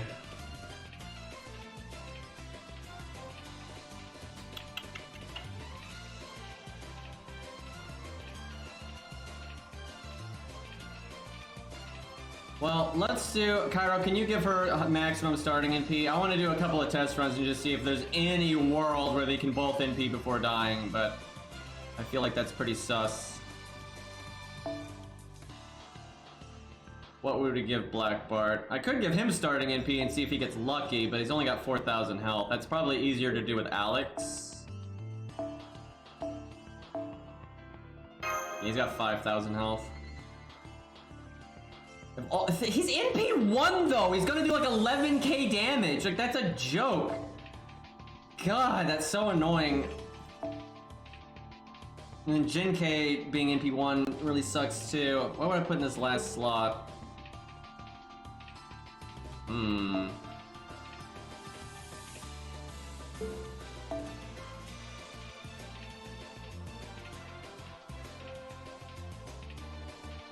Honestly, you could try to do a Berserker thing and just get a last second nom. You get lucky. So 444 attack and 15 attack versus like just 700 attack, and then 25 on Buster. Got 2 Busters. This is way better if you Buster, but this is more like, I guess go with this because of the higher attack stat.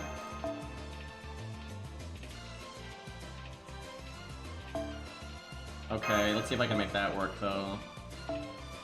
There we go. Alright, that's fine. I guess Atlas is another option. I can go do the quest to get Atlas, and then that gives you debuff removal and stuff. The problem is our skill ranks aren't really high enough. Oh my god, that's so little health. Alright, I'm gonna give this a try, but I just don't see how on earth they're living. I think they're gonna evaporate. I mean, maybe if we get, like, we need an art chain on turn 1 that gets both Charlottes, and then you need the boss to be an idiot. That's, like, the only way I see this happening.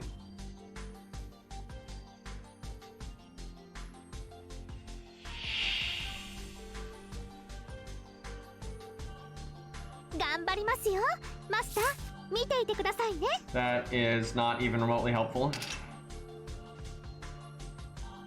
I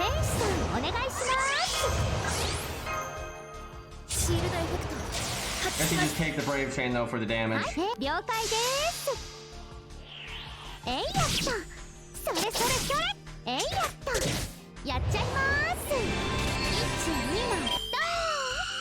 Look at him shrieking over here. Okay.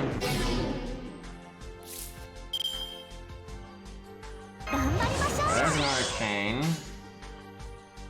So they've got about the same amount, so do it 了解ではいはいえいやったそれそれそれ So if Mash could somehow die here, this would be great, but there's no way Mash would die when we need her こち to. らヘカテの恵みです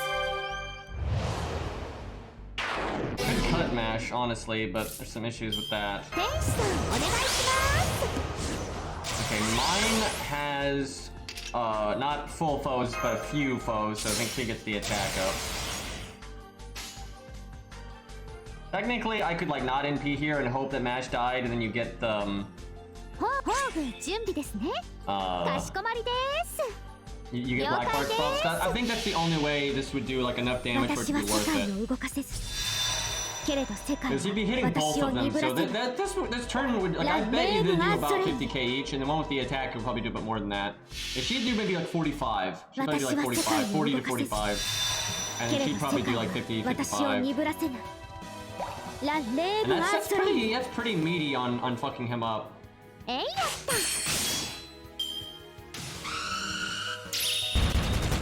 The problem is like the back row right now just doesn't do anything.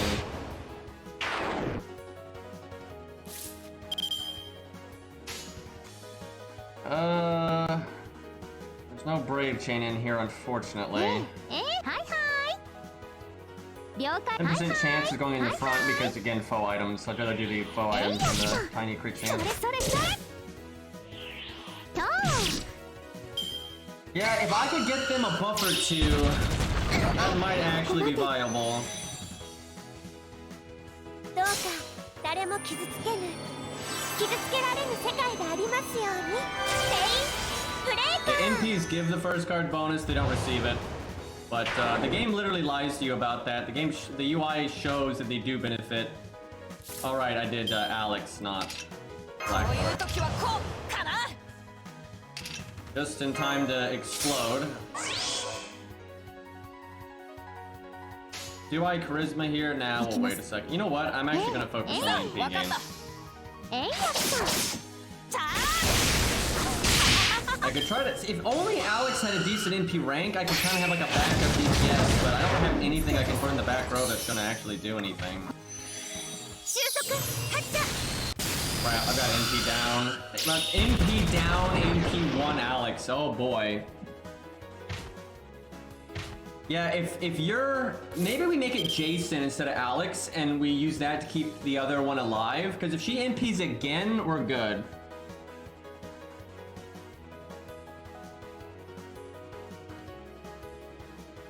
Yeah, that's true. Jason can cleanse debuffs. How long does this last? 3 turns! Well, we have to just use it. さてと Like, this is what it is. 楽しいでし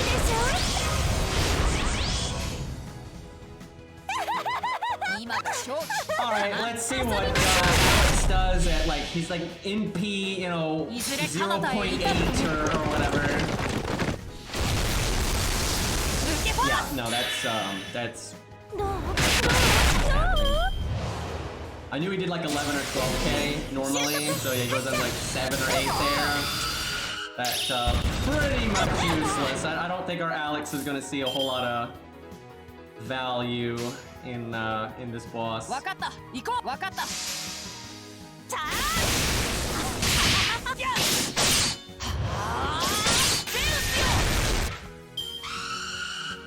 Can we just summon Zeus? You know, he calls on Zeus there. Can we just summon Zeus? Like, just have Zeus, you know, come from behind the ship, right, doing his NP face, right, and just blast him. You know, I'd be alright with that. This thing's Roman, right? 勝利よここに Okay. That was not even close. I'm honestly not sure this account can do it right now. Like, every unit that's applicable here is NP1, and that's just way too weak. Let's try Jason, and then what do we do? What do we give him?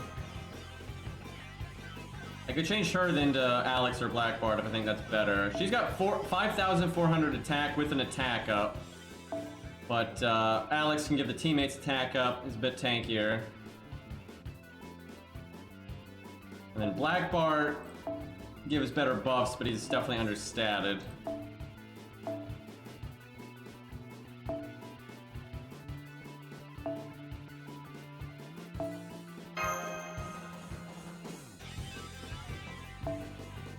The dream is they NP and then Nash dies and gives him battery towards the next one. One of the Charlottes has to NP twice. I actually think this would be a pretty valid way to do this if they were foed. So if worst comes to worst, we can just wait until we get foe items, but let's see what we can make happen here. Does Jason need to live? Kinda, not exactly. Maybe we just give him this.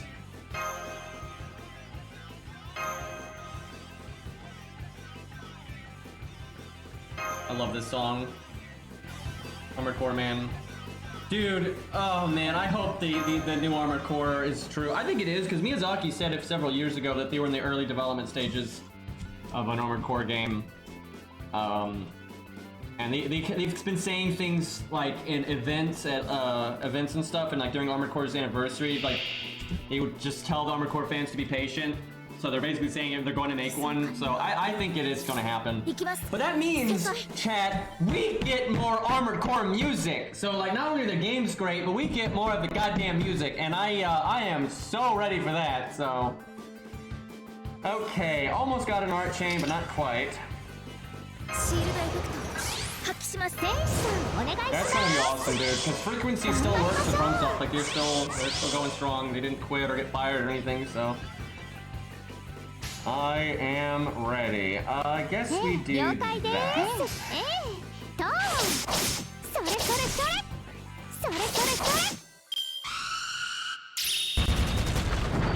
Nash getting fucked up is good. Although not exactly, because that's right, we put in Jason, so I don't know, we actually kind of want her to live for a little bit. Okay, back one can art chain, so I'll invulnerability the middle one. Do I wait a turn though? Yeah, let's wait a turn, because maybe... It just match could die here, and it's unlikely.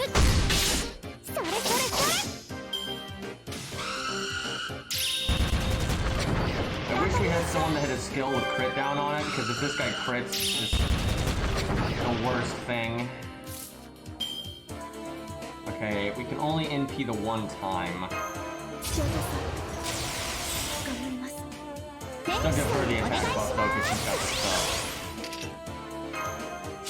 Okay, this one is more, even though she's got the dot, but she doesn't have a hand. So what we need to have happen is the Charlotte that NPs needs to have like a hand to refund, just to refund their next NP. That's definitely what we want.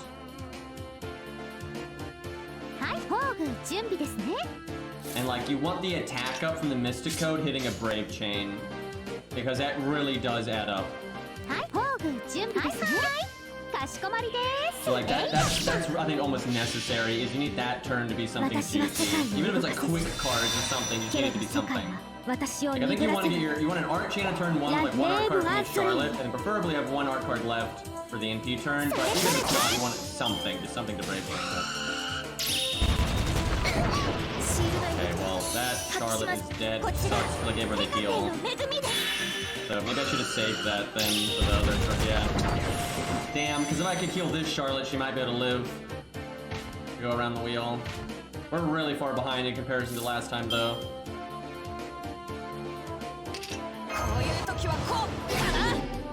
Oh, that's something. I think I have to heal her and not evade and just hope I get lucky. Oh no, I can evade. I can use it. I guess I should have given her the attack up because she got the Brave Chain and whatnot. But there was no way to know, really. Only 32k, man. That is not gonna do it. Yeah, we need a lucky turn where one of the Charlottes double NPs. Because even with that, I think we're gonna be pushing it.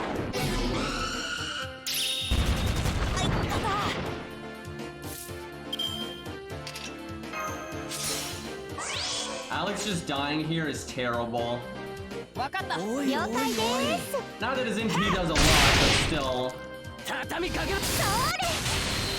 I wonder if Alex needs to do something else. I just can't. We don't have a lot of units right now that like are supporty. So like, what if like? Damn, she gets the NP down.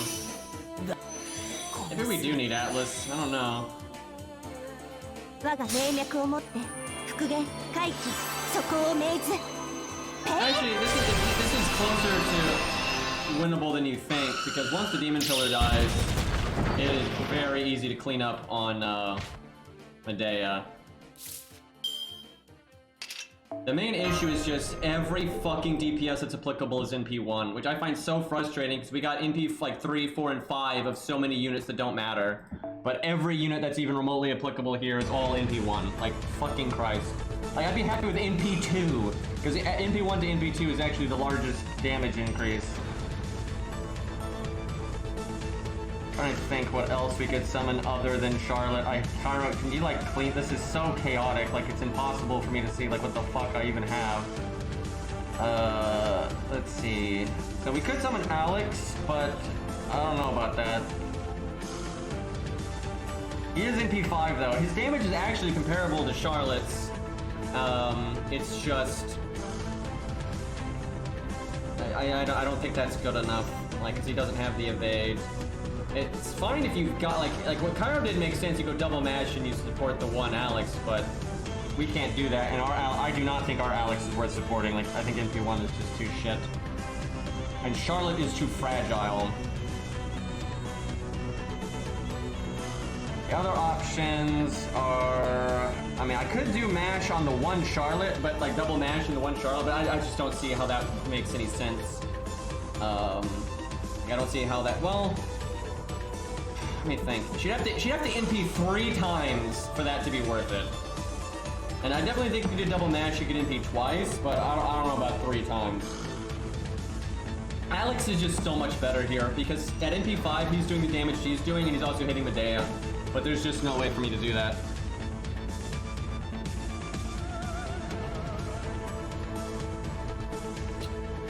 I'm trying to think here. Definitely not hide. Alright, we could slap on Sanson. When is Sanson able to do his debuff clear? Let me look that up. I suspect he can't do it yet. But every once in a while there's a unit that can actually do their buffs early. Like Ushi. Ushi can do it really early.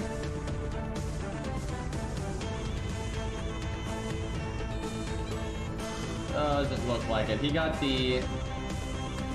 Yeah, he's gotta be 4th Ascension. Oh, Jesus. Yeah, that ain't happening. But yeah, Sanson with the debuff clear would be nice.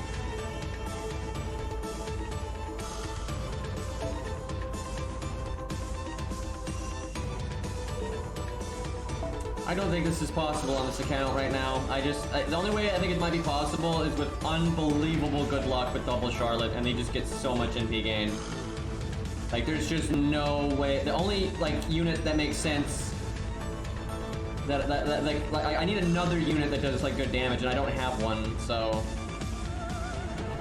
And I have no units in the back row to, like, support. Like, everyone just dies too fast. I can do that, but I don't know if the heal is enough to keep Charlotte in another turn. Alex is just so bad in the back row like this. He doesn't do anything. He does the attack up and that's it. That might be better, because Jason showed up too soon last time. Well, I'd like to at least see what happens if we get an Archchain on turn 1. But even if they double NP, it's not going to be enough.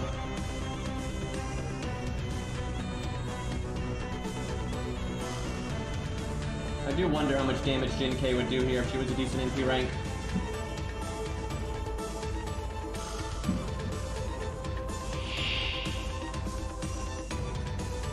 This account obviously doesn't have any command codes.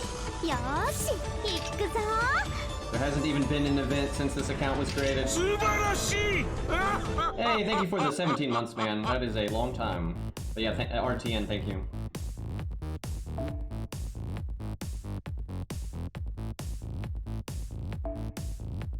I don't think this is possible because, again, I looked at Cairo's setup pretty carefully, and it's like Cairo got stupid lucky, and it barely works, and it only barely worked because he had NP5 Alex. I don't see this working over here. Like, I don't know, because like, basically what has to happen is Charlotte has to get one art card. Both Charlottes have to get one art card turn 1. And then whatever Charlotte NPs has to not get the other art card on turn 2. You have to get it on turn 3, and then they have to be the one Charlotte that happens to just get lucky with not dying super quick.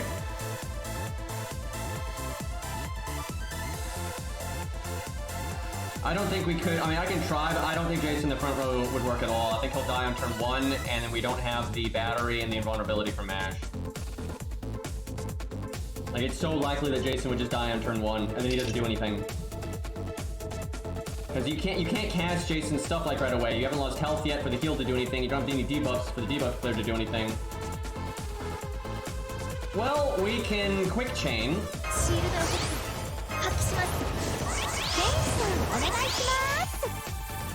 And even if we sync up Blackbar, it's like if they do like even 10k more each, that's still so far away from working.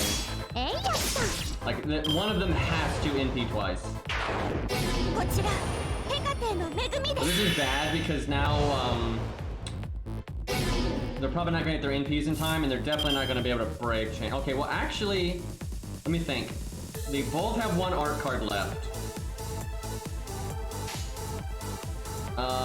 Let's see. The back one has more NP gain, so I'll focus on that one. Hopefully she gets this art crit. Okay. So she has another art card here, and that's what we want.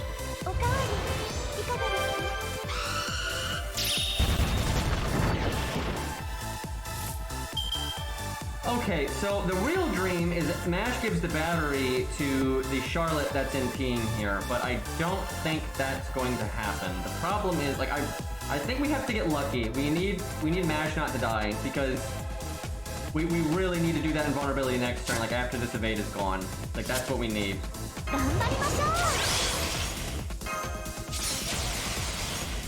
So the Demon Pillar basically has to buff here or we're fucked. And you might say just do the invulnerability now, but I don't think that's enough value. You've got to get like the bullshit lucky value.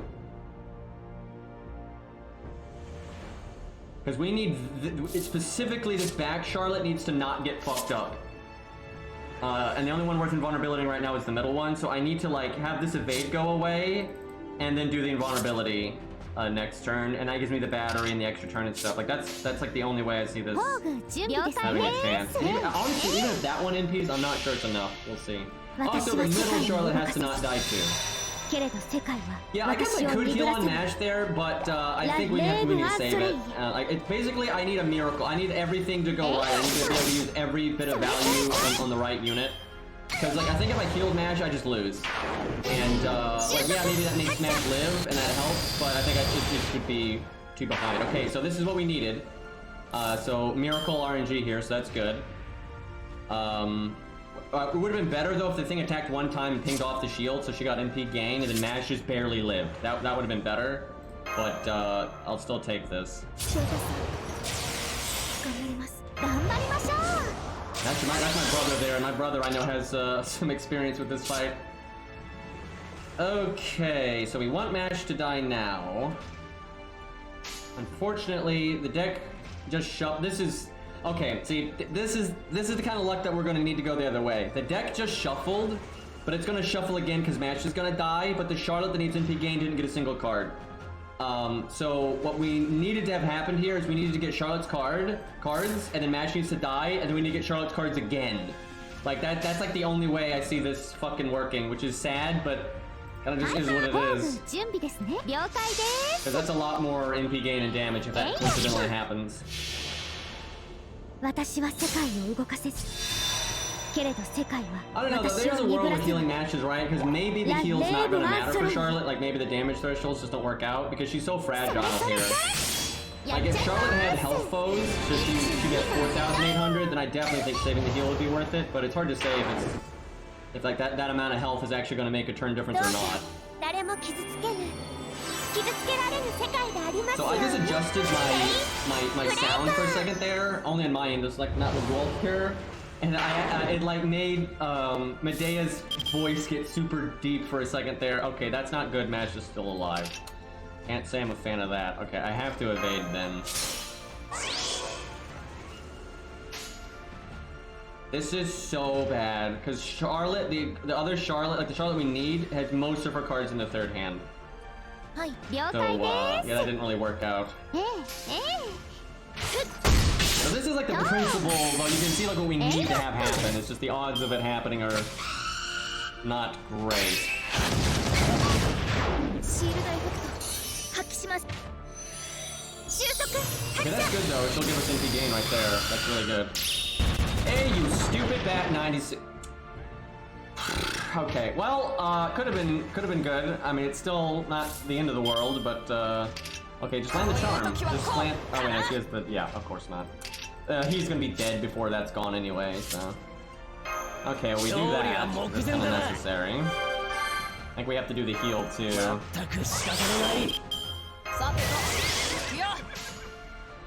わかったはい了解です I don't know. Actually, I think I should have break chained Alex there because it's more damage, and Charlotte would probably get her NP from being attacked. And again, we have to kind of play to like we need the lucky shit to happen. ヘカテの恵みです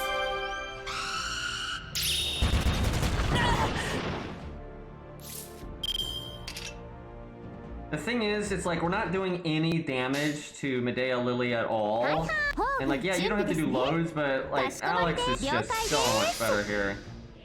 But ours is too weak. Because I'm kind of worried that I'm not sure Boudica can actually solo the full HP of Medea Lily. ラ・レーブ・アンソレイエ And it's still just not enough. We're still pretty far や away. っちゃいます We would need another NP. Oh god, I mean this wasn't the luckiest one it could have been. The extra luck maybe would result in that 50k, maybe?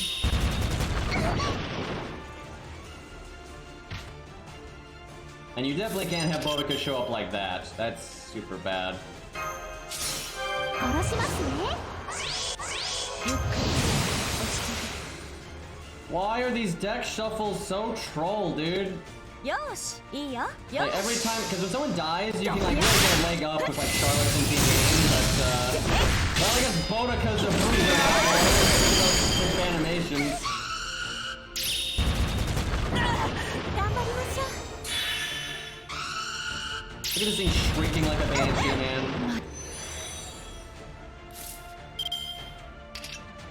Yeah, Boudica is way too fucked up now.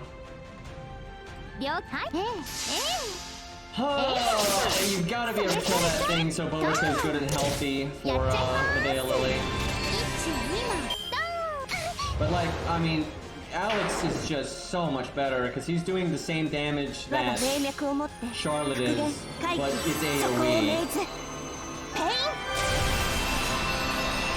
Yeah, you might have to save the for Boudica. That's pretty sad. It wouldn't matter. There was no way we're winning on this one. Like absolutely. I mean, we haven't even killed the demon yet. Like there's no way. いいよよしどや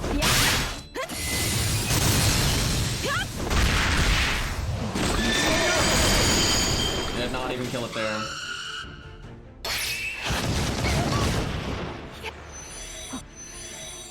Oh boy. Why did I have to just have NP1 Alex? Like that, it's so annoying. Like NP2 I think might be enough. I think that'd really be pushing it because Cairo was really pushing it at NP5, but I mean NP1 is just, I mean it's like 11k damage. Like that's just a joke. We could try double mash, but I don't think so. Like I just don't think it's enough. What about Alex on the front and like you just get lucky forehead and he just doesn't die? Because then you get the charisma buff for him and Charlotte. Doesn't do good things though to the deck. Well, that's the same deck really.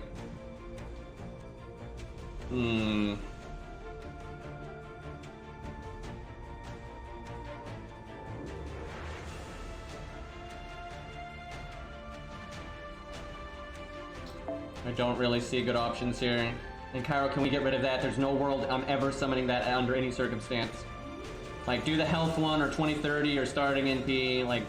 Because Mash is a valid option here, but absolutely not with that thing.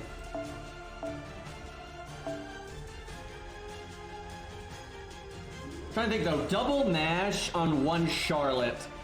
How many times could we NP? Like, I feel like she'd have to NP like 4 fucking times.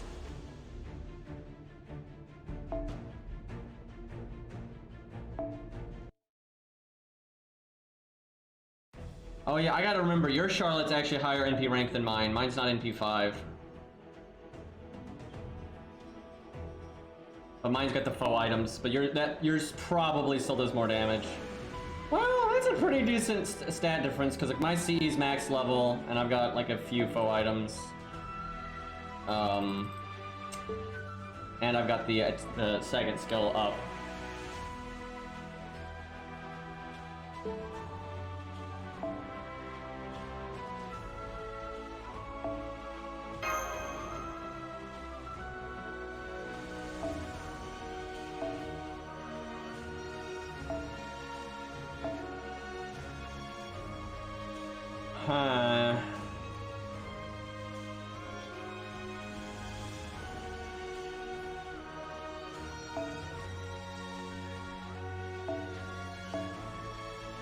Wonder about that. Okay, 6,200. Black Bart is 5,000. I feel like Alex is better because even though the burst damage is smaller with his first skill, it does last 3 turns. Basically, you need so many miracle crits with this setup.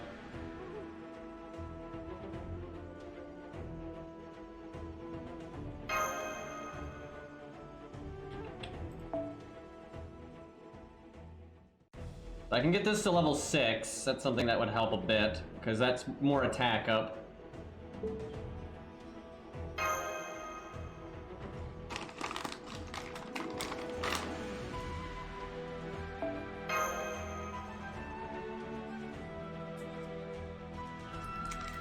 We could get like another copy of Charlotte, because she's a 1-star, so that's not too hard to do.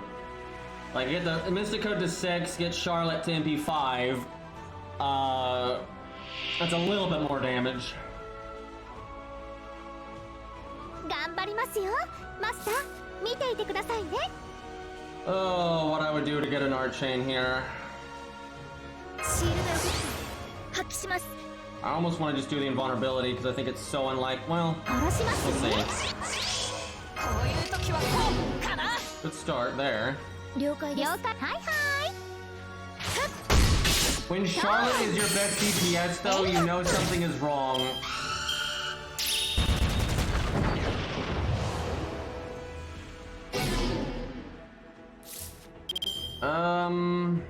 Okay, see, now she doesn't have an art card left, which is not great. わかった。はいはい。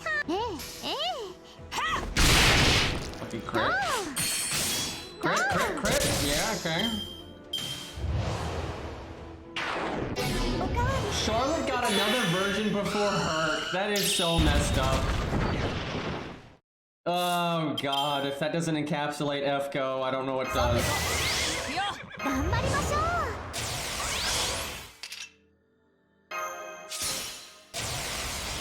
Okay. I don't care about Alex's NP. It's just, it's not strong enough, so we'll do like... I guess the quick? かしこまりです。 Okay. That's a nice 私は crit. 世界を動かせず、けれど世界は私を鈍らせない。ラ・レーブ・アンソレイ Yeah, like 46k.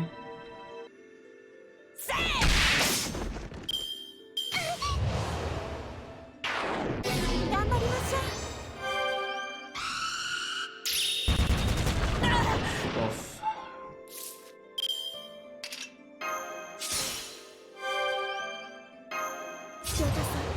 Oh, I wish this hand was better. When the deck shuffles on turn 4, it's gotta be a good hand. Like, it's just gotta be a good hand. 了解です。いざ、わかった。 Because what you need to have happen is on turn 4, the deck shuffle needs to be something good, and then someone needs to die, and then it needs to be good again. At least we got crits there, though. That's something.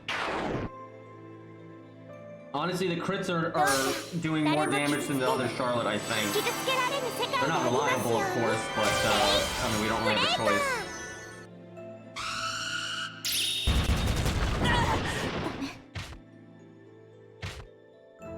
Okay, let me think. That's really unfortunate timing. Because I don't really want that match to just die for free, but I, kinda have to. Brave Chain or Art Chain? The Brave Chain is more damage.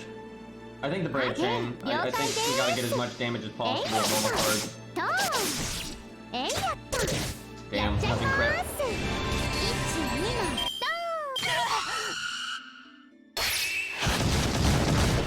For death. I guarded Babylon, man. Okay, if I had Art Chain, I could NP right now, but I might get it anyway. No.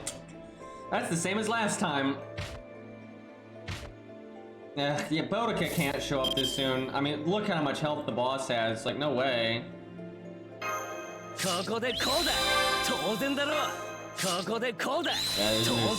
way. This is not even close. Boudica art crit though. Yeah, I mean, he's barely half dead.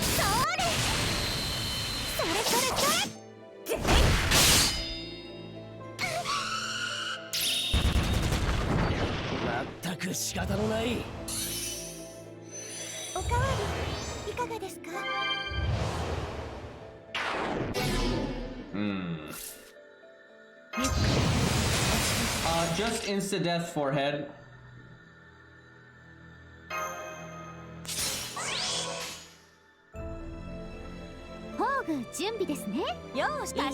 Oh my god, there's no way. Like, this is so far away from working.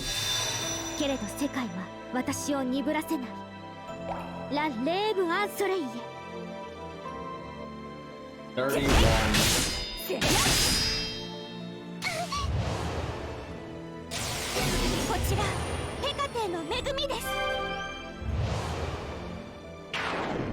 If we get really lucky though, you really could potentially squeeze in one more NP from Charlotte. Because we're not getting particularly awesome luck with like the crits and the deck shuffles, especially the deck shuffles, and maybe you can sneak in one more. The problem is, even if you do, it's definitely going to be after Boudica showed up, and then Boudica will just die.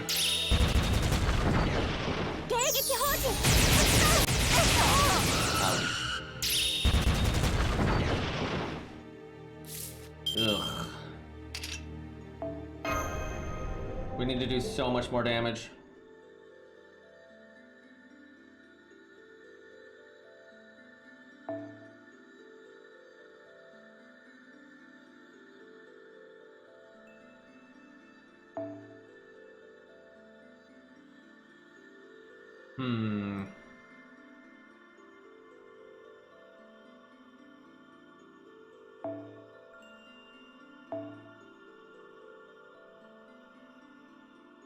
If only this Alex wasn't dog shit. Like, he's so useless at MP1 because, like, you know, 13k damage or whatever is just not enough to be applicable.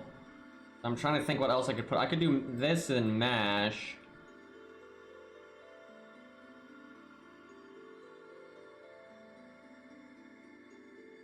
Let me think.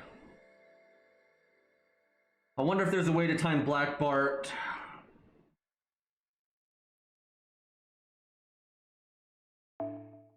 People not reading the rules.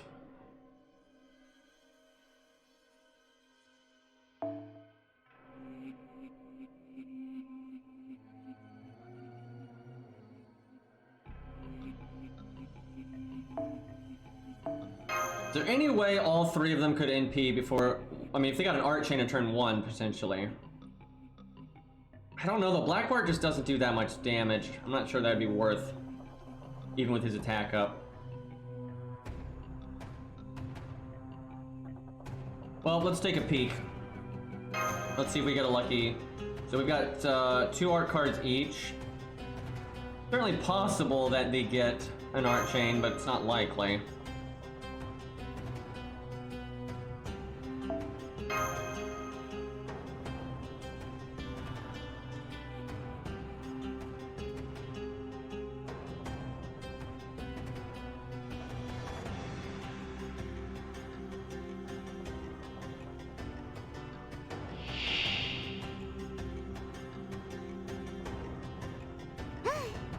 よーし行くぞ Oh, damn it. I think you have to get an Archane to set up like this. I think we're gonna have to go, though, farm free quests and get our Mystico to 6 and get Charlotte to NP5, or get Alex, but I don't think we can do the Alex route, because again, Cairo barely made it work, and that's at NP5. Like, that's such a large damage difference from NP1, so I don't even think NP2 would work. I mean, maybe, but... And there's just no world where we're getting NP5 Alex anytime soon. So I think we have to find a different route, so that's why I'm thinking Charlotte is the way to go. But I could get Charlotte to NP5 pretty easily, and then I could get the Mystico to rank 6 pretty easily. Come on, game. Actually, I could still get an Archane on turn 2, and that might still work.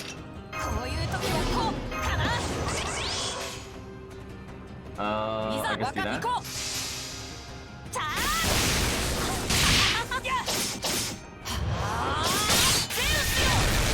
Getting all 3 of their NPs is pretty unlikely, though. Blackbart will die super quick.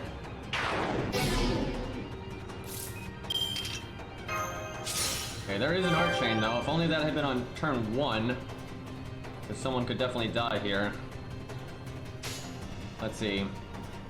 Alex needs it the least. Hi hi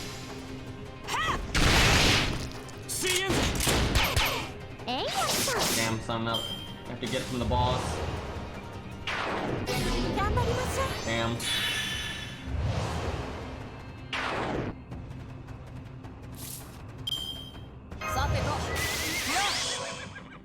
What do? Blackbart Brave Chain is nice for damage, but it doesn't guarantee we get the NP. I think we have to get the NP. Hi hi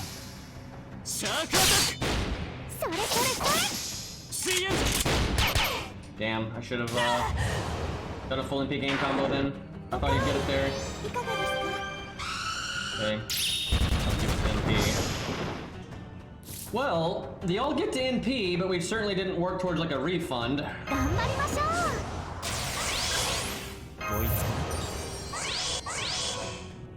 Who do I give the attack up to?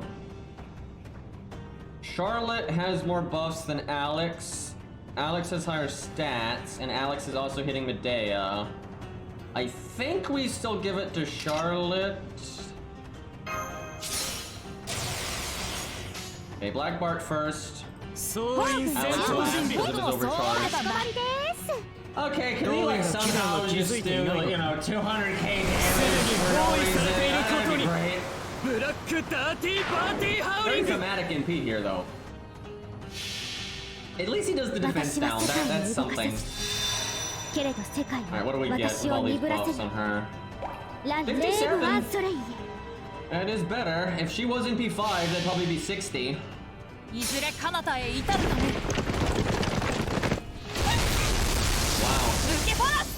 Damn. Yeah, Alex really is good here. If he had the attack buff, he's gonna be like 45 or so there. There is a chance to insta-kill, but the odds are so unbelievably low, there's no world where that is how you go about this.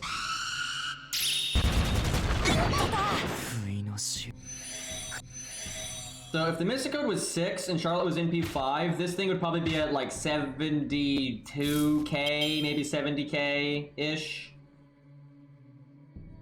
See, Jason needs to live if he's going to do the debuff clear. Don't like that.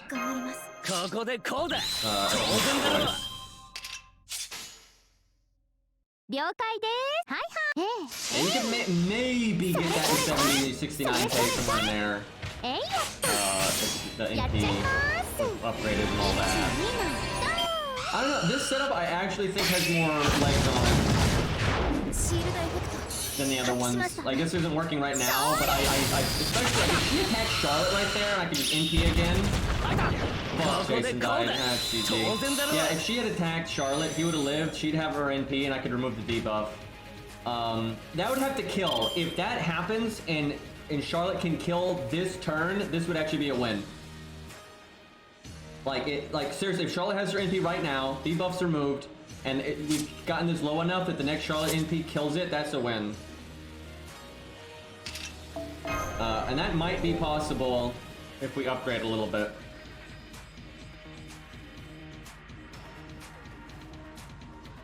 Now there's no point in CSing because we're not in P5 and we don't have the Mystic Code at rank 6. Also, read the goddamn rules, people. Well, okay, I think we'll wrap up here, because I'm gonna do the farming off stream.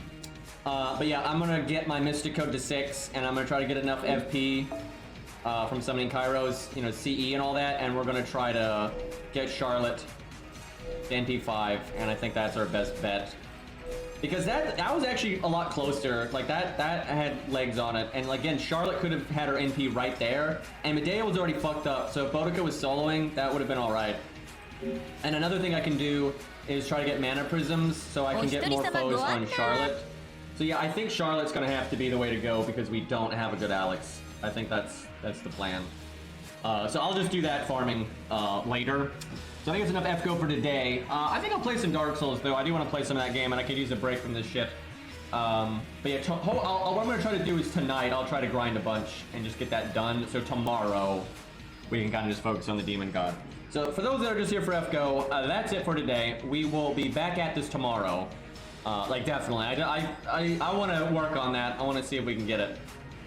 But we're going to do some Dark Souls for now. And mess about there.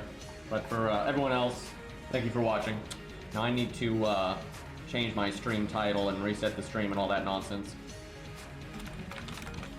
That's still gonna be tough though, even if we do all that stuff. That's not gonna be easy.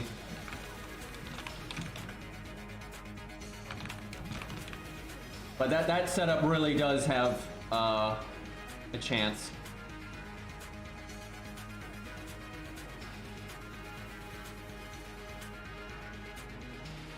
I'm glad that setup also has a better chance, because the other setup I just don't think would work under any circumstance. Like, no, even if you got crazy lucky, I just don't think it's possible.